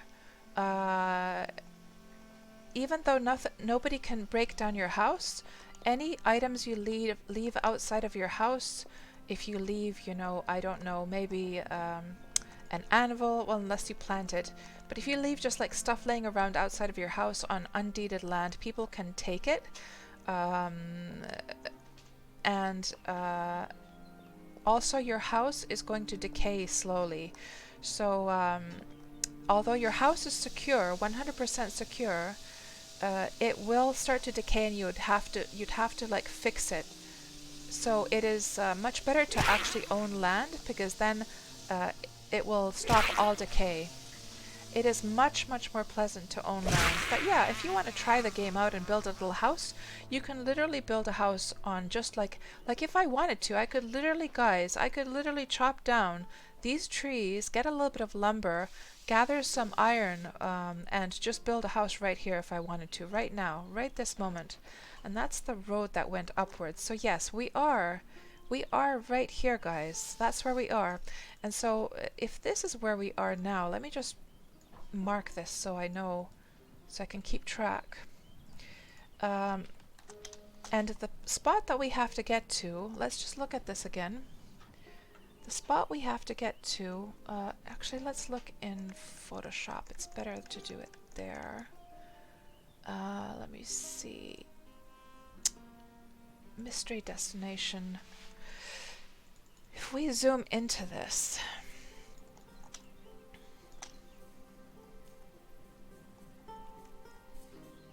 and then we look at, if we zoom into that, and then we compare that to the map. So there's this bit of water here, and you can see how the rock goes, the mountain goes there. So it's literally, that little bump there is this one. So the way that the mountain goes, it's probably somewhere here. So let's just mark this now. So it's somewhere right here where we need to get to. Let me just make that red so we can really notice it clearly. And right now, if we're over here. We're over here right now. So what we have to do, our plan is that we should go along the road, back through the tunnel, go through the step area, go up this road here and see what's there. And we need to climb, I think we have to climb up to the mountain a little bit. Okay, so that's the plan. We're going to go back towards the east, go through the tunnel again, and we'll keep our eyes peeled once we've gone through the tunnel. That's right. And let me just scroll back and see what you guys have been saying here. I've probably missed a whole bunch of stuff. So Spaz was asking, what do I think of the new icons in the mob health bar? Well, I didn't have anything to do with those myself, Spaz. I think they could, just from an artistic point of view, I think they could do with maybe some, they could do with some polish perhaps a little bit, and just get them to look a little bit more consistent with the rest of the game. But yeah, I don't know enough about that new element to really comment quite honestly yet, and it could be that Saruman will update those great graphics later on. He's been the one to work together, I guess, with Samuel on that.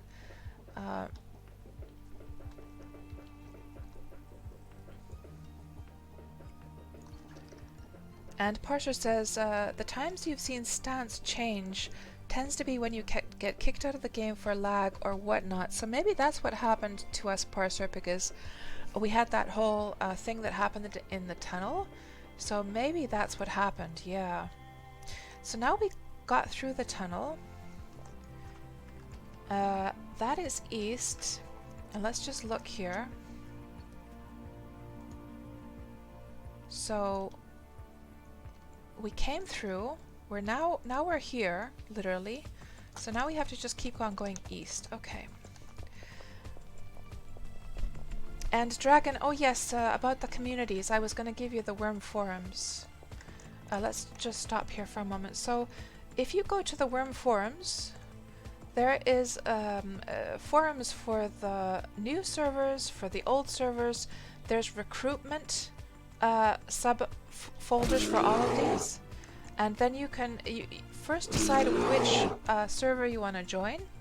I'll just give you the link there. Decide which server you want to join, then go and look at the recruitment.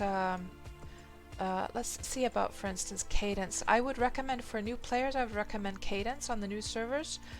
Cadence is like a new player's paradise, and there seems to be people inviting people to join their settlements. So have a look there. Let me just give the direct link to that as well. And check it out, and you might find some people to join up with there.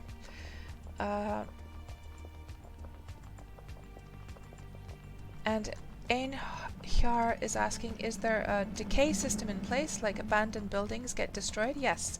So I'm not sure if you played Ultima Online or not, but just like in Ultima Online, the houses would eventually decay and drop, and all of the belongings would drop, and everyone could loot them.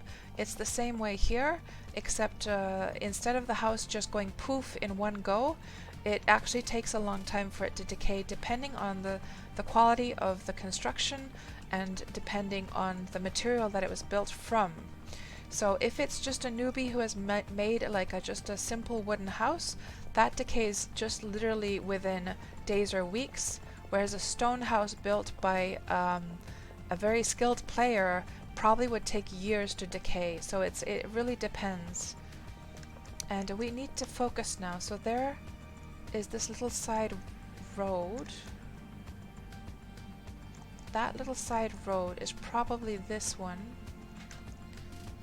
There's the step, yes. Okay, so the next right, guys. The next turn right is where we have to go.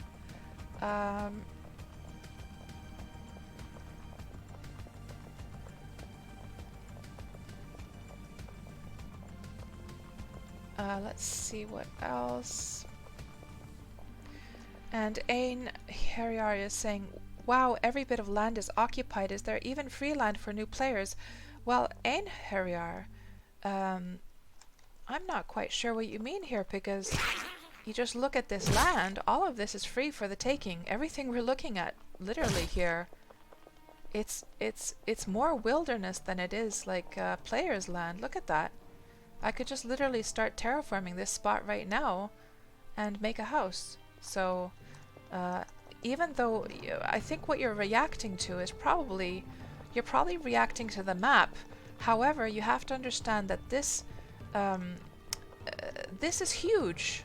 It's gigantic, this world. So even if you see a lot of development like in this area, yes, in this area there's a lot of roads and stuff, but we're out in the boonies, we're out in the wilderness where, as you can see just as we're traveling here, it's just mostly wilderness actually. Especially on Xanadu, lots and lots of wilderness. So where did we go now?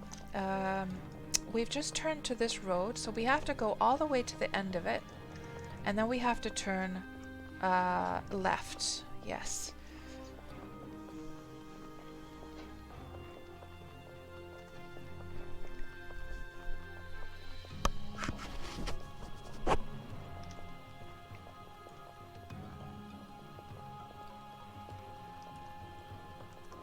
So there... No, we keep going all the way to the end, yeah. And Parser was saying to Einhayar that maybe not the most prime land. Yeah, I mean, obviously people are going to want to claim seashore areas for themselves. But quite honestly, there is a lot of beautiful seashore spots available. And also you have to consider that just because somebody's claimed some land before, they might have moved on and left that place, and it might be free for the taking now. So this goes into a little tunnel here. We have found that corner, so we're right here right now. So what we basically have to do... Oh, actually no, we're here. We're right here. And we can see, actually, we can see that there is... I know I'm here because we can see this little bit of corner here. So we're literally right here now.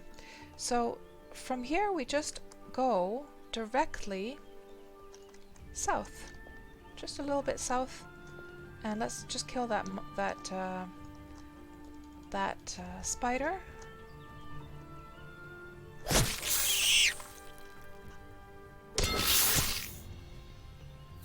And Dragon, when you started so long ago, weeds took over your crops and you lost them all. I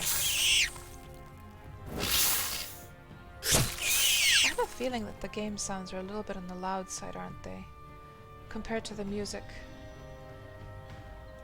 Or is the music just too quiet? I'm not sure.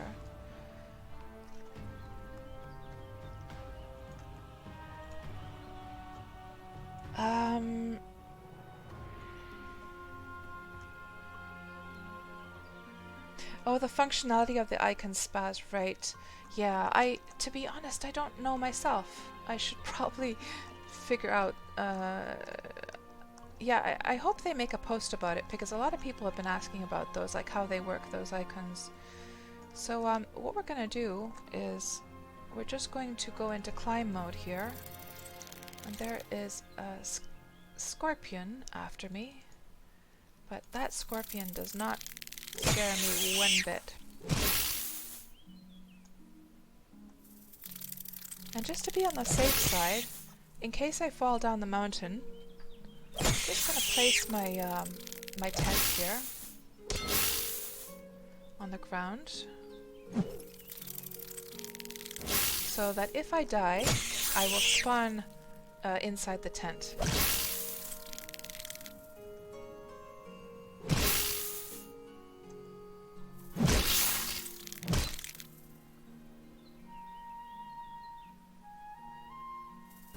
Yes, everything that looks man-made in Herjara, including tunnels, roads, bridges, towers, like guard towers, houses, wagons, armor, saddles, everything is made by players. The world literally starts off as just like wilderness, and the players take it from there.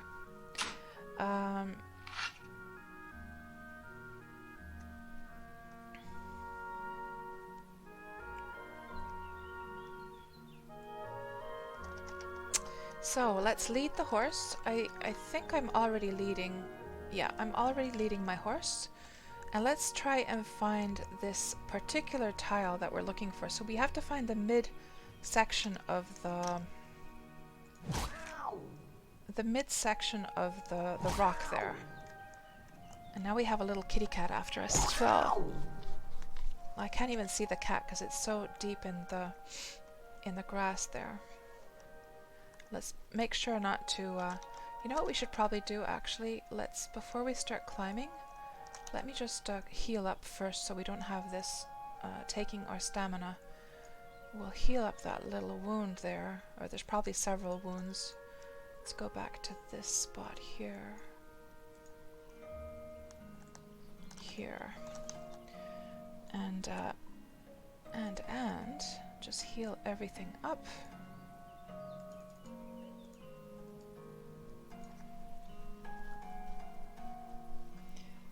Yeah, I understand. Yeah, I was thinking that was what you were looking at. Ein Herjar was the how developed it looked on the map, but as you can see, in the actual world, it doesn't look that bad as it does on the map. Yeah, it's just like the size scale gives a wrong impression because actually the world is so gigantic that you don't even like notice those types of roads and stuff. Yeah, like Parser was saying, it could be actually abandoned as well. That's right. That's right.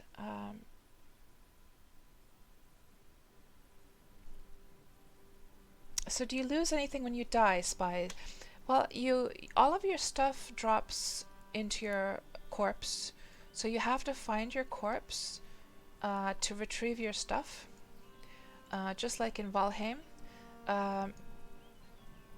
The good thing though is that your body does stay there for several days, so you have a lot of time to find your body.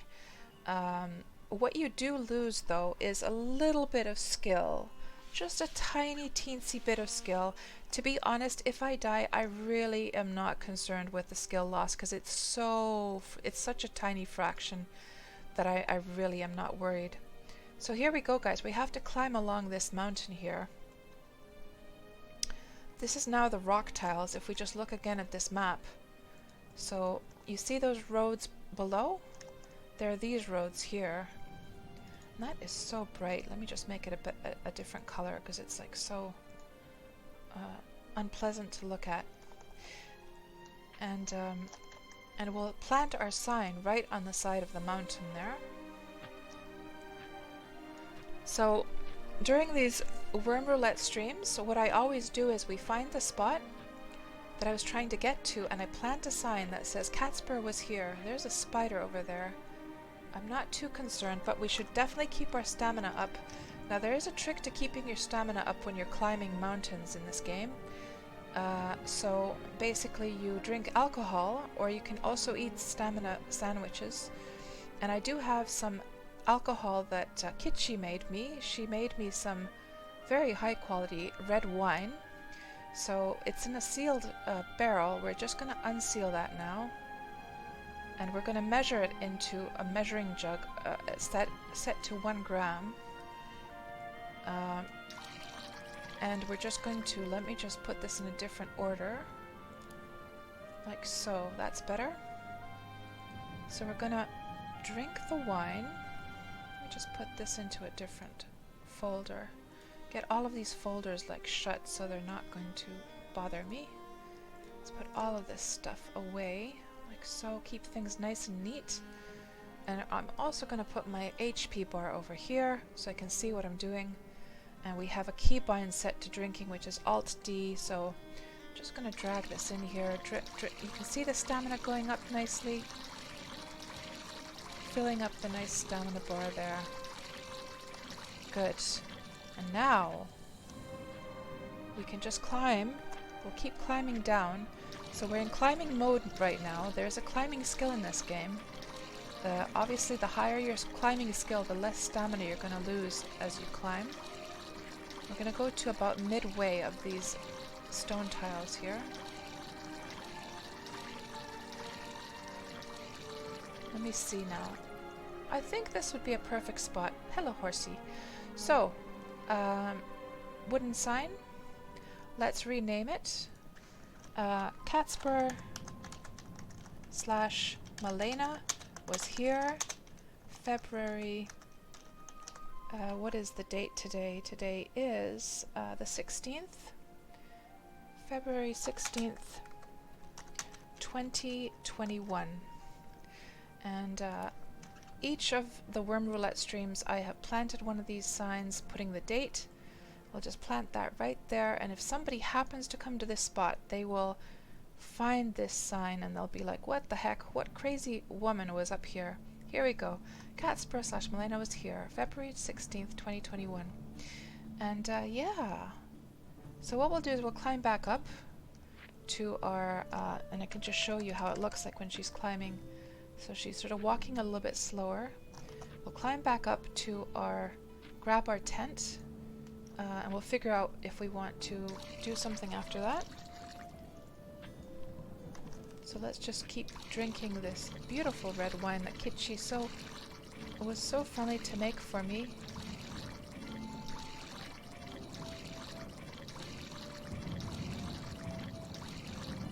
And alcohol making is its whole big thing in Wurm. You can make all types of different alcohols and distill the alcohol and ferment the alcohol, and the game has hundreds and hundreds of recipes, not only for foods but also for different types of alcohols as well, which is very, very cool. I need to try the alcohol making in Wurm sometime.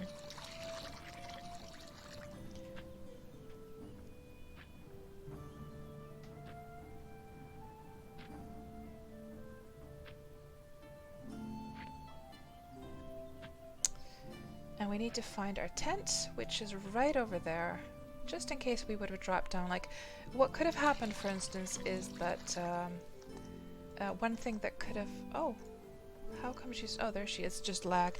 So one thing that could have happened is that some trolls or something could have... Maybe like a champion troll could have run down and clobbered me, and I would have most likely died. Like, I would have died, actually, if a champion troll would have come along. So it's always good to plonk down a tent close by so that you can make sure that you can resurrect close by and not have to run all the way. So what happens if you don't have a tent is, and actually new characters, when you first start your character, you start off with a newbie tent. So worry not if you do decide to start taking or like playing Wurm, you will start off with a newbie tent. So if you don't have a tent for whatever reason, what ends up happening is you get a choice to resurrect at a starter town or at your own deed, if it's on that server that you happen to be on. Okay, I think we can stop climbing now. We might even be able to ride our horse already. Yes, okay, that's fine. We achieved our goal today, guys. We found the spot. Now let's just see here on the map before we wrap up the stream. Let's just see if there's something interesting to go in and check out. There seems to be a tunnel here. I'm not sure exactly if that tunnel, does it come out here? Do you see that, guys? Do you see the little black spots here? They are tunnels, actually.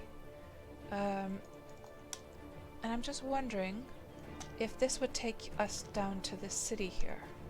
I'd be kind of interested to go and see some cities. There is a spot up here. Let's go see what this place is all about, actually. So we'll just auto run over there and see if this city is still up and running. And I'm sorry if I'm a little bit late with the chat, guys. I am catching up here slowly but surely.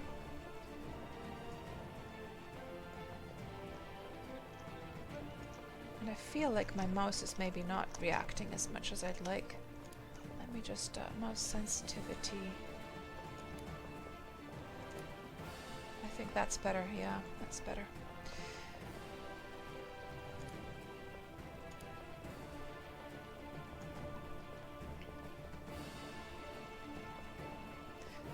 Parser. First trick, don't climb insane mountains like KatsPurr did, but if you must, drink your alcohol. So Spy, you might give this a go and try this game. You haven't played a good MMO in ages. Yeah, I have to say, guys, for anyone who is interested in Wurm, be warned, there's two things that might happen here, okay?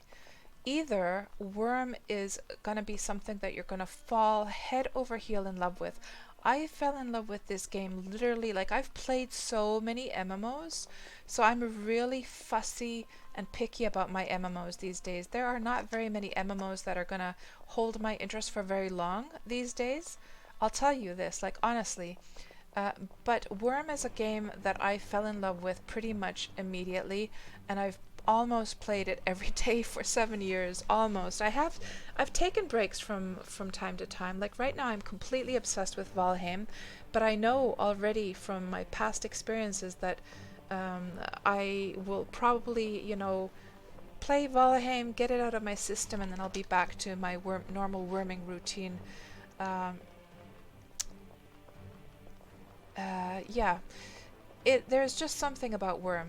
So yeah, I was saying that there's like two different things that could happen. So either you're that kind of player like myself, for whom this is like a perfect match, or you're like 95% of other players who it just doesn't work for them.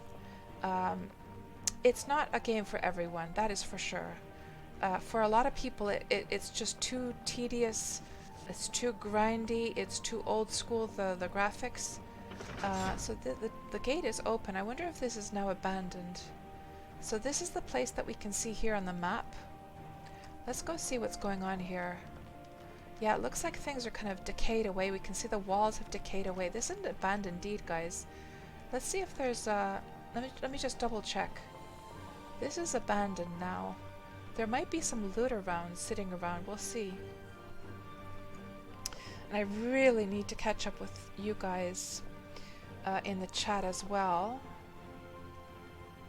Let me check, is there a deed here? This is within the village of Goon Gate. Okay, so you know what's probably happened is that either the previous owner abandoned their deed and somebody else has come and deeded this to save all the loot for themselves and thought that it was a nice little spot, or else what has happened is that the original owner forgot to pay for their upkeep. Their stuff started to decay, and then they had to come and pay for, they redeeded their old deed basically. That's the more likely of the two scenarios. So let's see if there's anything that didn't look too interesting. Let's see if there's anything impressive that we can find. I mean, we're on this, we're very close to this road here. Hold on, where are we now actually? Hold on, yes, here. We're very close. So how come this is actually turning here? That's north, yes. Oh, there's the road. We just could go along this road north and just see, go across the sand here, and we'll just go up this road and see what this city is like up here at the very top, towards the north. That's what we'll do. Just so we can see a little bit of examples of some player-built cities and things here. Although it is going to be nighttime soon.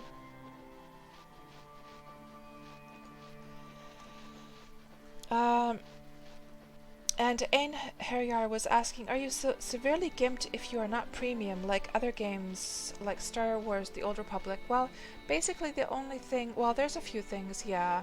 So, to get started, it is absolutely enough to not be subscribed, yes.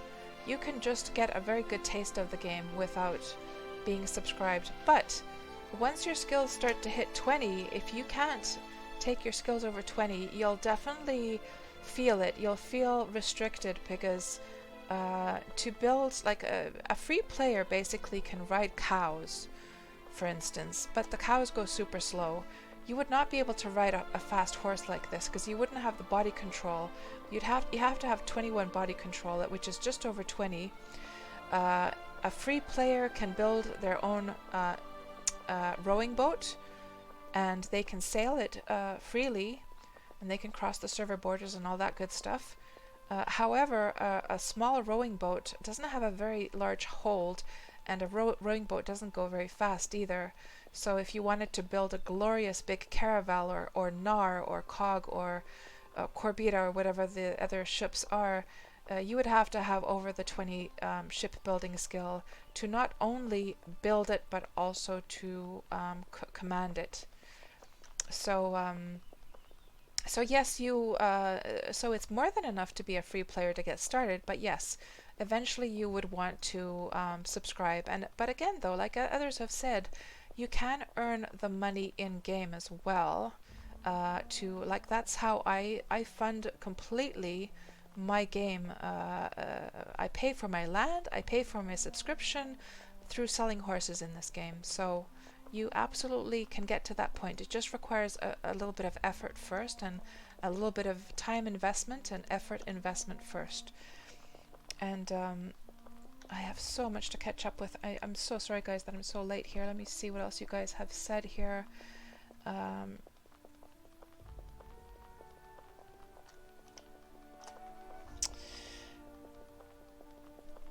Dragon asks, what made me choose a staff as a weapon? So I have a silver staff, and it is rumored to be one of the best weapons in the game. So it was recommended to me. I think I was just using, oh god, what was I using before? Just a sword and a shield before, I think. But somebody recommended a silver staff to me, and I haven't looked back since. I've really enjoyed using it. And the different metals have different qualities for weapons as well. So silver is supposed to make it so that it's easier to kill like wild animals, if I remember correctly.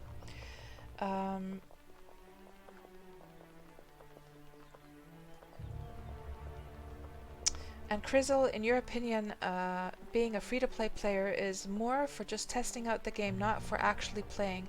Yeah, I mean, you don't get the fully fledged experience playing as a free-to-play player. Maybe role players could enjoy the game actually, because a lot of role players, if you play as a role player, for instance, in World of Warcraft, a lot of role players don't have a character past level 10 because all of their time is spent doing the role play stuff. So it sort of depends on what perspective as well. As a role player, you could absolutely enjoy the game. Absolutely, if you just want to RP.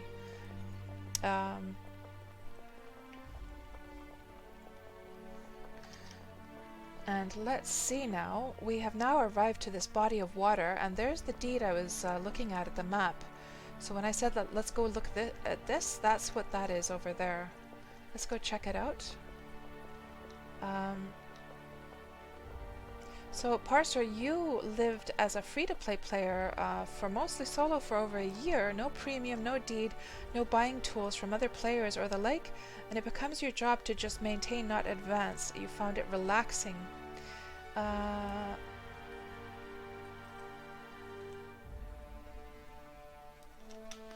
Oh, it was Hunter Creature. That's right, Scardy. You're right. Yeah. Oh, Fogshore is what it's called. Let's check the community map here.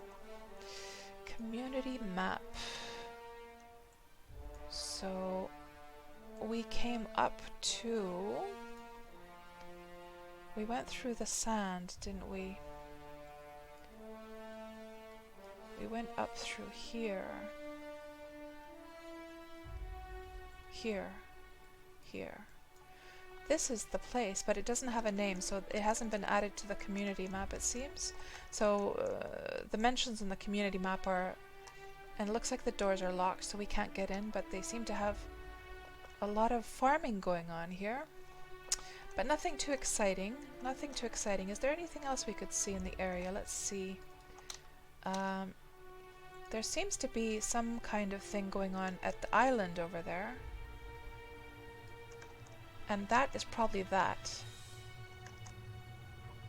Let's see if there's any. There's a city over here. Let's go along the shorelines to this city on the right and see what's over there. So it's Fogshore, used to be, but Figs dissolved, right. And Spaz says, I'm sure some players also alternate between premium and free-to-play, only get premium when they need the skills to do something in particular. That's true. Yeah, I could imagine that happening as well, for sure. For sure, yeah.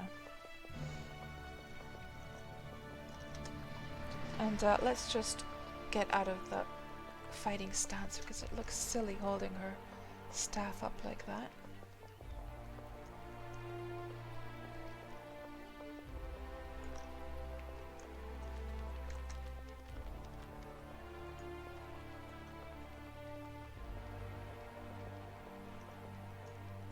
Let me just check here. So those are those docks here, okay. So we still need to go some distance before we reach this place.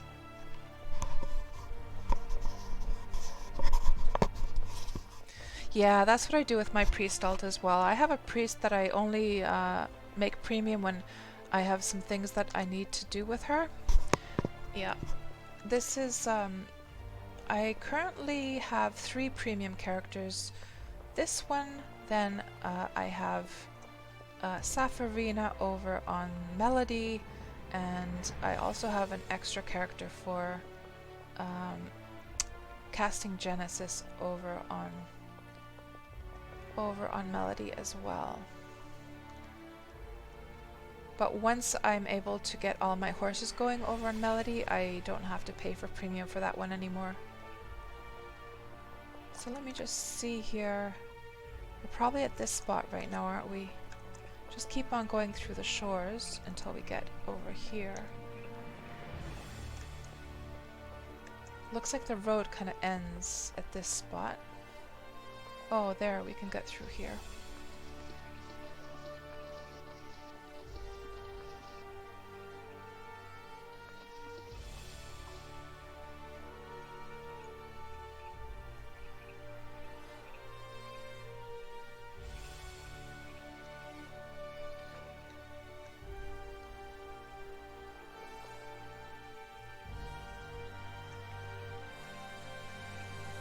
And it does seem that it's up and running, so let's go see what's going on.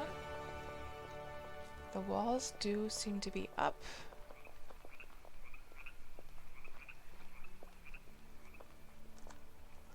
Yeah, we need to go through here. And Ain Heryar, am I selling my horses to other players or to NPCs?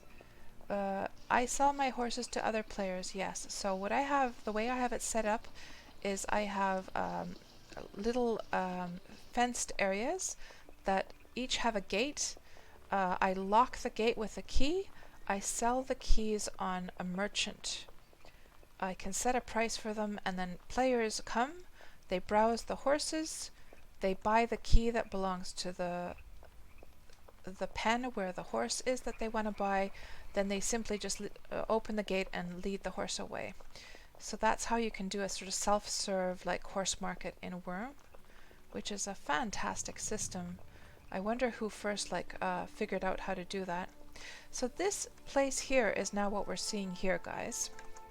Let's see what this is called. This is called, looks like somebody called Kana waved at me. I didn't even notice. Let me just do a late wave back to her.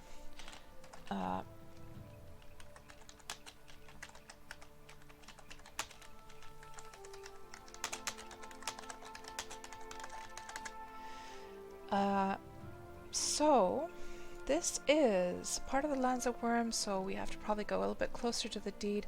I wonder if we can get into the door here. part of the lands of Wurm. Don't tell me this is abandoned now. It looks very active though. Part of the lands of Wurm, guys. This is not deeded. This is not a deeded plot. This is free land now. They got lots of horses going on here. Am I seeing baby horses though? Because baby horses would indicate activity. Or are they all like venerable? Venerable, venerable. I think, guys, this person is not active and their deed has expired. They probably haven't realized it. But things haven't started to decay quite yet. Like, I guess there's a little bit of decay on this wall, for instance. Damage 0.21. So it's literally, the deed has like expired just very recently. They probably haven't even realized it. Yeah. I wonder who owns this place.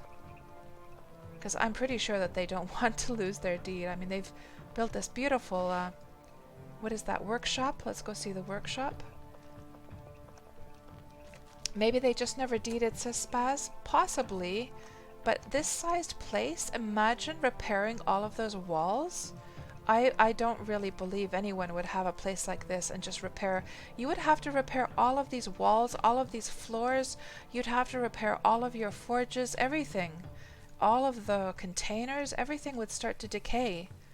I really like, by the way, this little archway and having the forges nestled under the archway like that. That looks pretty cool.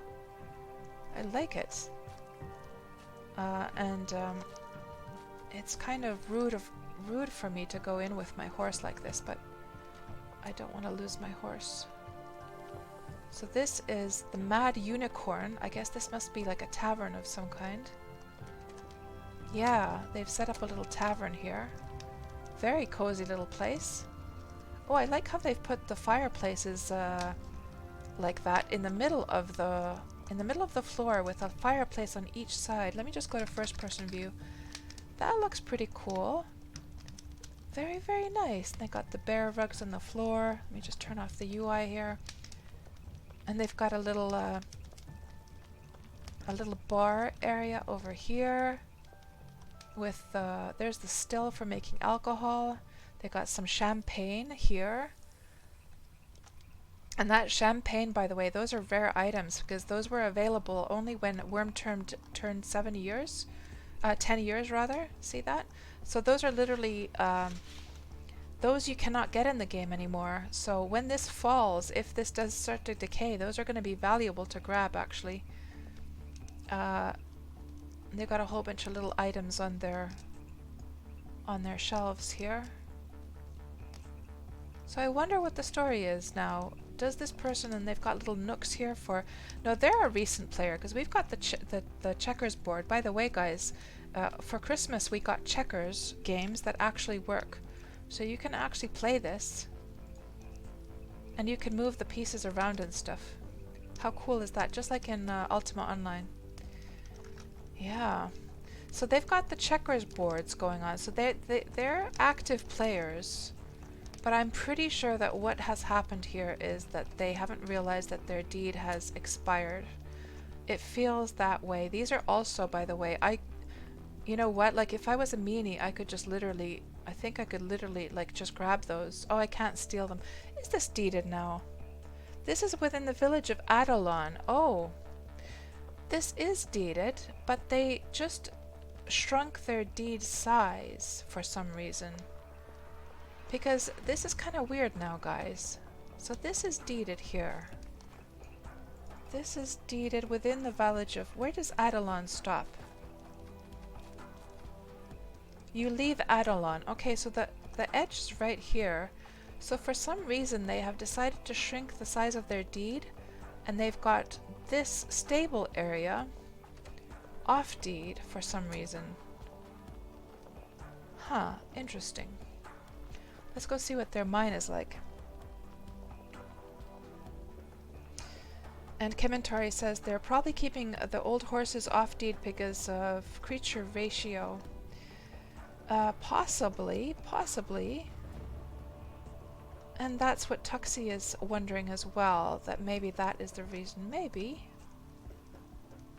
That's still, that sandstone, like, stable, that's a lot to keep fixed up. Can anyone steal those horses? I think they implemented something to protect the fences at some point in the recent months. I can't remember now. Yeah, are the horses branded? Let's see if this is branded here. Because if it's branded, then they cannot be led away. That one at least is not branded. What about these horses here? It doesn't seem to be branded. But it's being taken care of by LaRue. Yeah. I don't brand all of my breeding horses either. So, okay, I'm actually relieved to see that the person is active. It's all good, yeah. Because I was kind of feeling sad that I thought they had forgotten to pay for their upkeep. But it seems to all be in order after all. So, yeah. It's all good. Let's go just check out the rest of the houses there.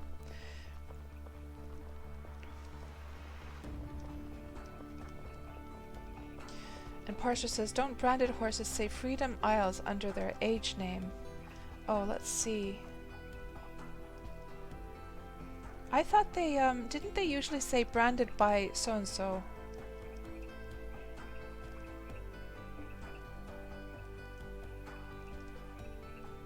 Yeah, I'm not seeing anything that sort of points towards them being branded, though.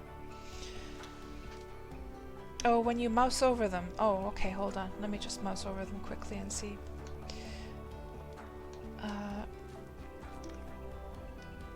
Yeah, so in this game you can have a branding iron and brand your animals to your deed, and you can set permissions for your animals, who can lead them, who can do whatever with them.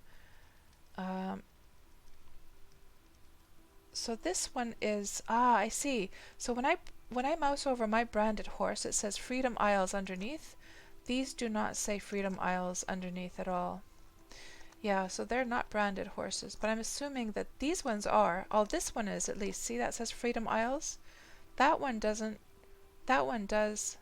That one does. So some are branded, some are not, right? Let's go check out that castle over there. I'm glad that we got a chance to look at like a proper little town made by a player. They've got a little harbor going on here. A catapult over there, and this is their shipyard. Can we get into the shipyard? That looks like they're building a caravel in here. So they've got all their materials in like boxes over here. That's where they're keeping their gnar. They got a little sailing boat as well. And let's go see the castle up there. And this was a workshop. Yeah, we went inside there already, but we haven't been up here yet. Yeah. Yeah, I didn't even realize about the freedom servers thing showing on the mouse over. That's pretty handy to know. So let's see what we have over here. So I was hoping to find a glorious castle, but all we found really was some grass and some beds. So it's probably, they're still probably working on the castle. To be honest, my castle at home is exactly the same way. I literally haven't I haven't gotten around to actually furnishing it yet, because I want to actually tear it down and build a better castle in its place. So so yeah, I understand completely that situation. So yeah. So we got to see a little bit of an example of a small village created. It's probably just one person living here, I'm pretty sure. It feels rather small. Is that a oh, I was hoping it might be a church of some kind. Yeah, but very nicely put together little town. So guys, you know what? We've been streaming now for 4 hours. And I think we're gonna wrap up here And tomorrow, guys, I shall be back streaming some Valheim. I'm very, very obsessed with Valheim right now, and I need to get it out of my system. So we will stream some Valheim tomorrow. And yeah, I will say goodnight for now. And let's just go to the end screen here. And let me just put those end credits up here. Let's see. And let's see if there are any Wurm players streaming right now.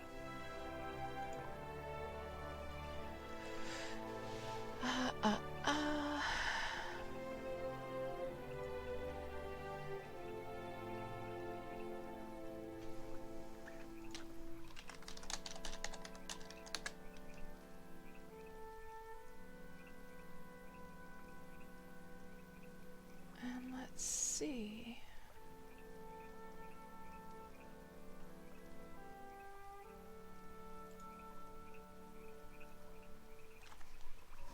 What about Wurm Unlimited?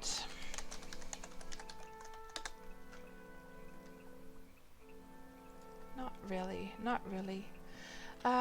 Yeah, I think I'll just wrap up without rating anyone tonight, guys. So, I'll wish you a very good night. Thanks so much for hanging out with us tonight. I hope you have a great rest of your evening. Let me just check the last things here in the chat before I wrap up so I don't miss anything. And Ain Haryar, you were saying it was a very nice little homestead. Absolutely. Oh, I found the jail, says J Popper. That could be that the castle was a jail instead. Maybe. Maybe. Hello, Ashmaker. Shame these older games don't upgrade their engines and graphics over time. Well, actually, Wurm does. So Wurm has a completely new lighting system that came last spring. So it does actually. It has improved hugely over the years. Ashmaker, if you look at old footage of Wurm from many years ago, it looked completely different. But yeah, it's still kind of old school. It is still, regardless. And let me see, was there anything else? Yeah, that's pretty much everyone saying good night and everything. Okay, have a good night, guys, and hopefully see some of you tomorrow in my Valheim stream.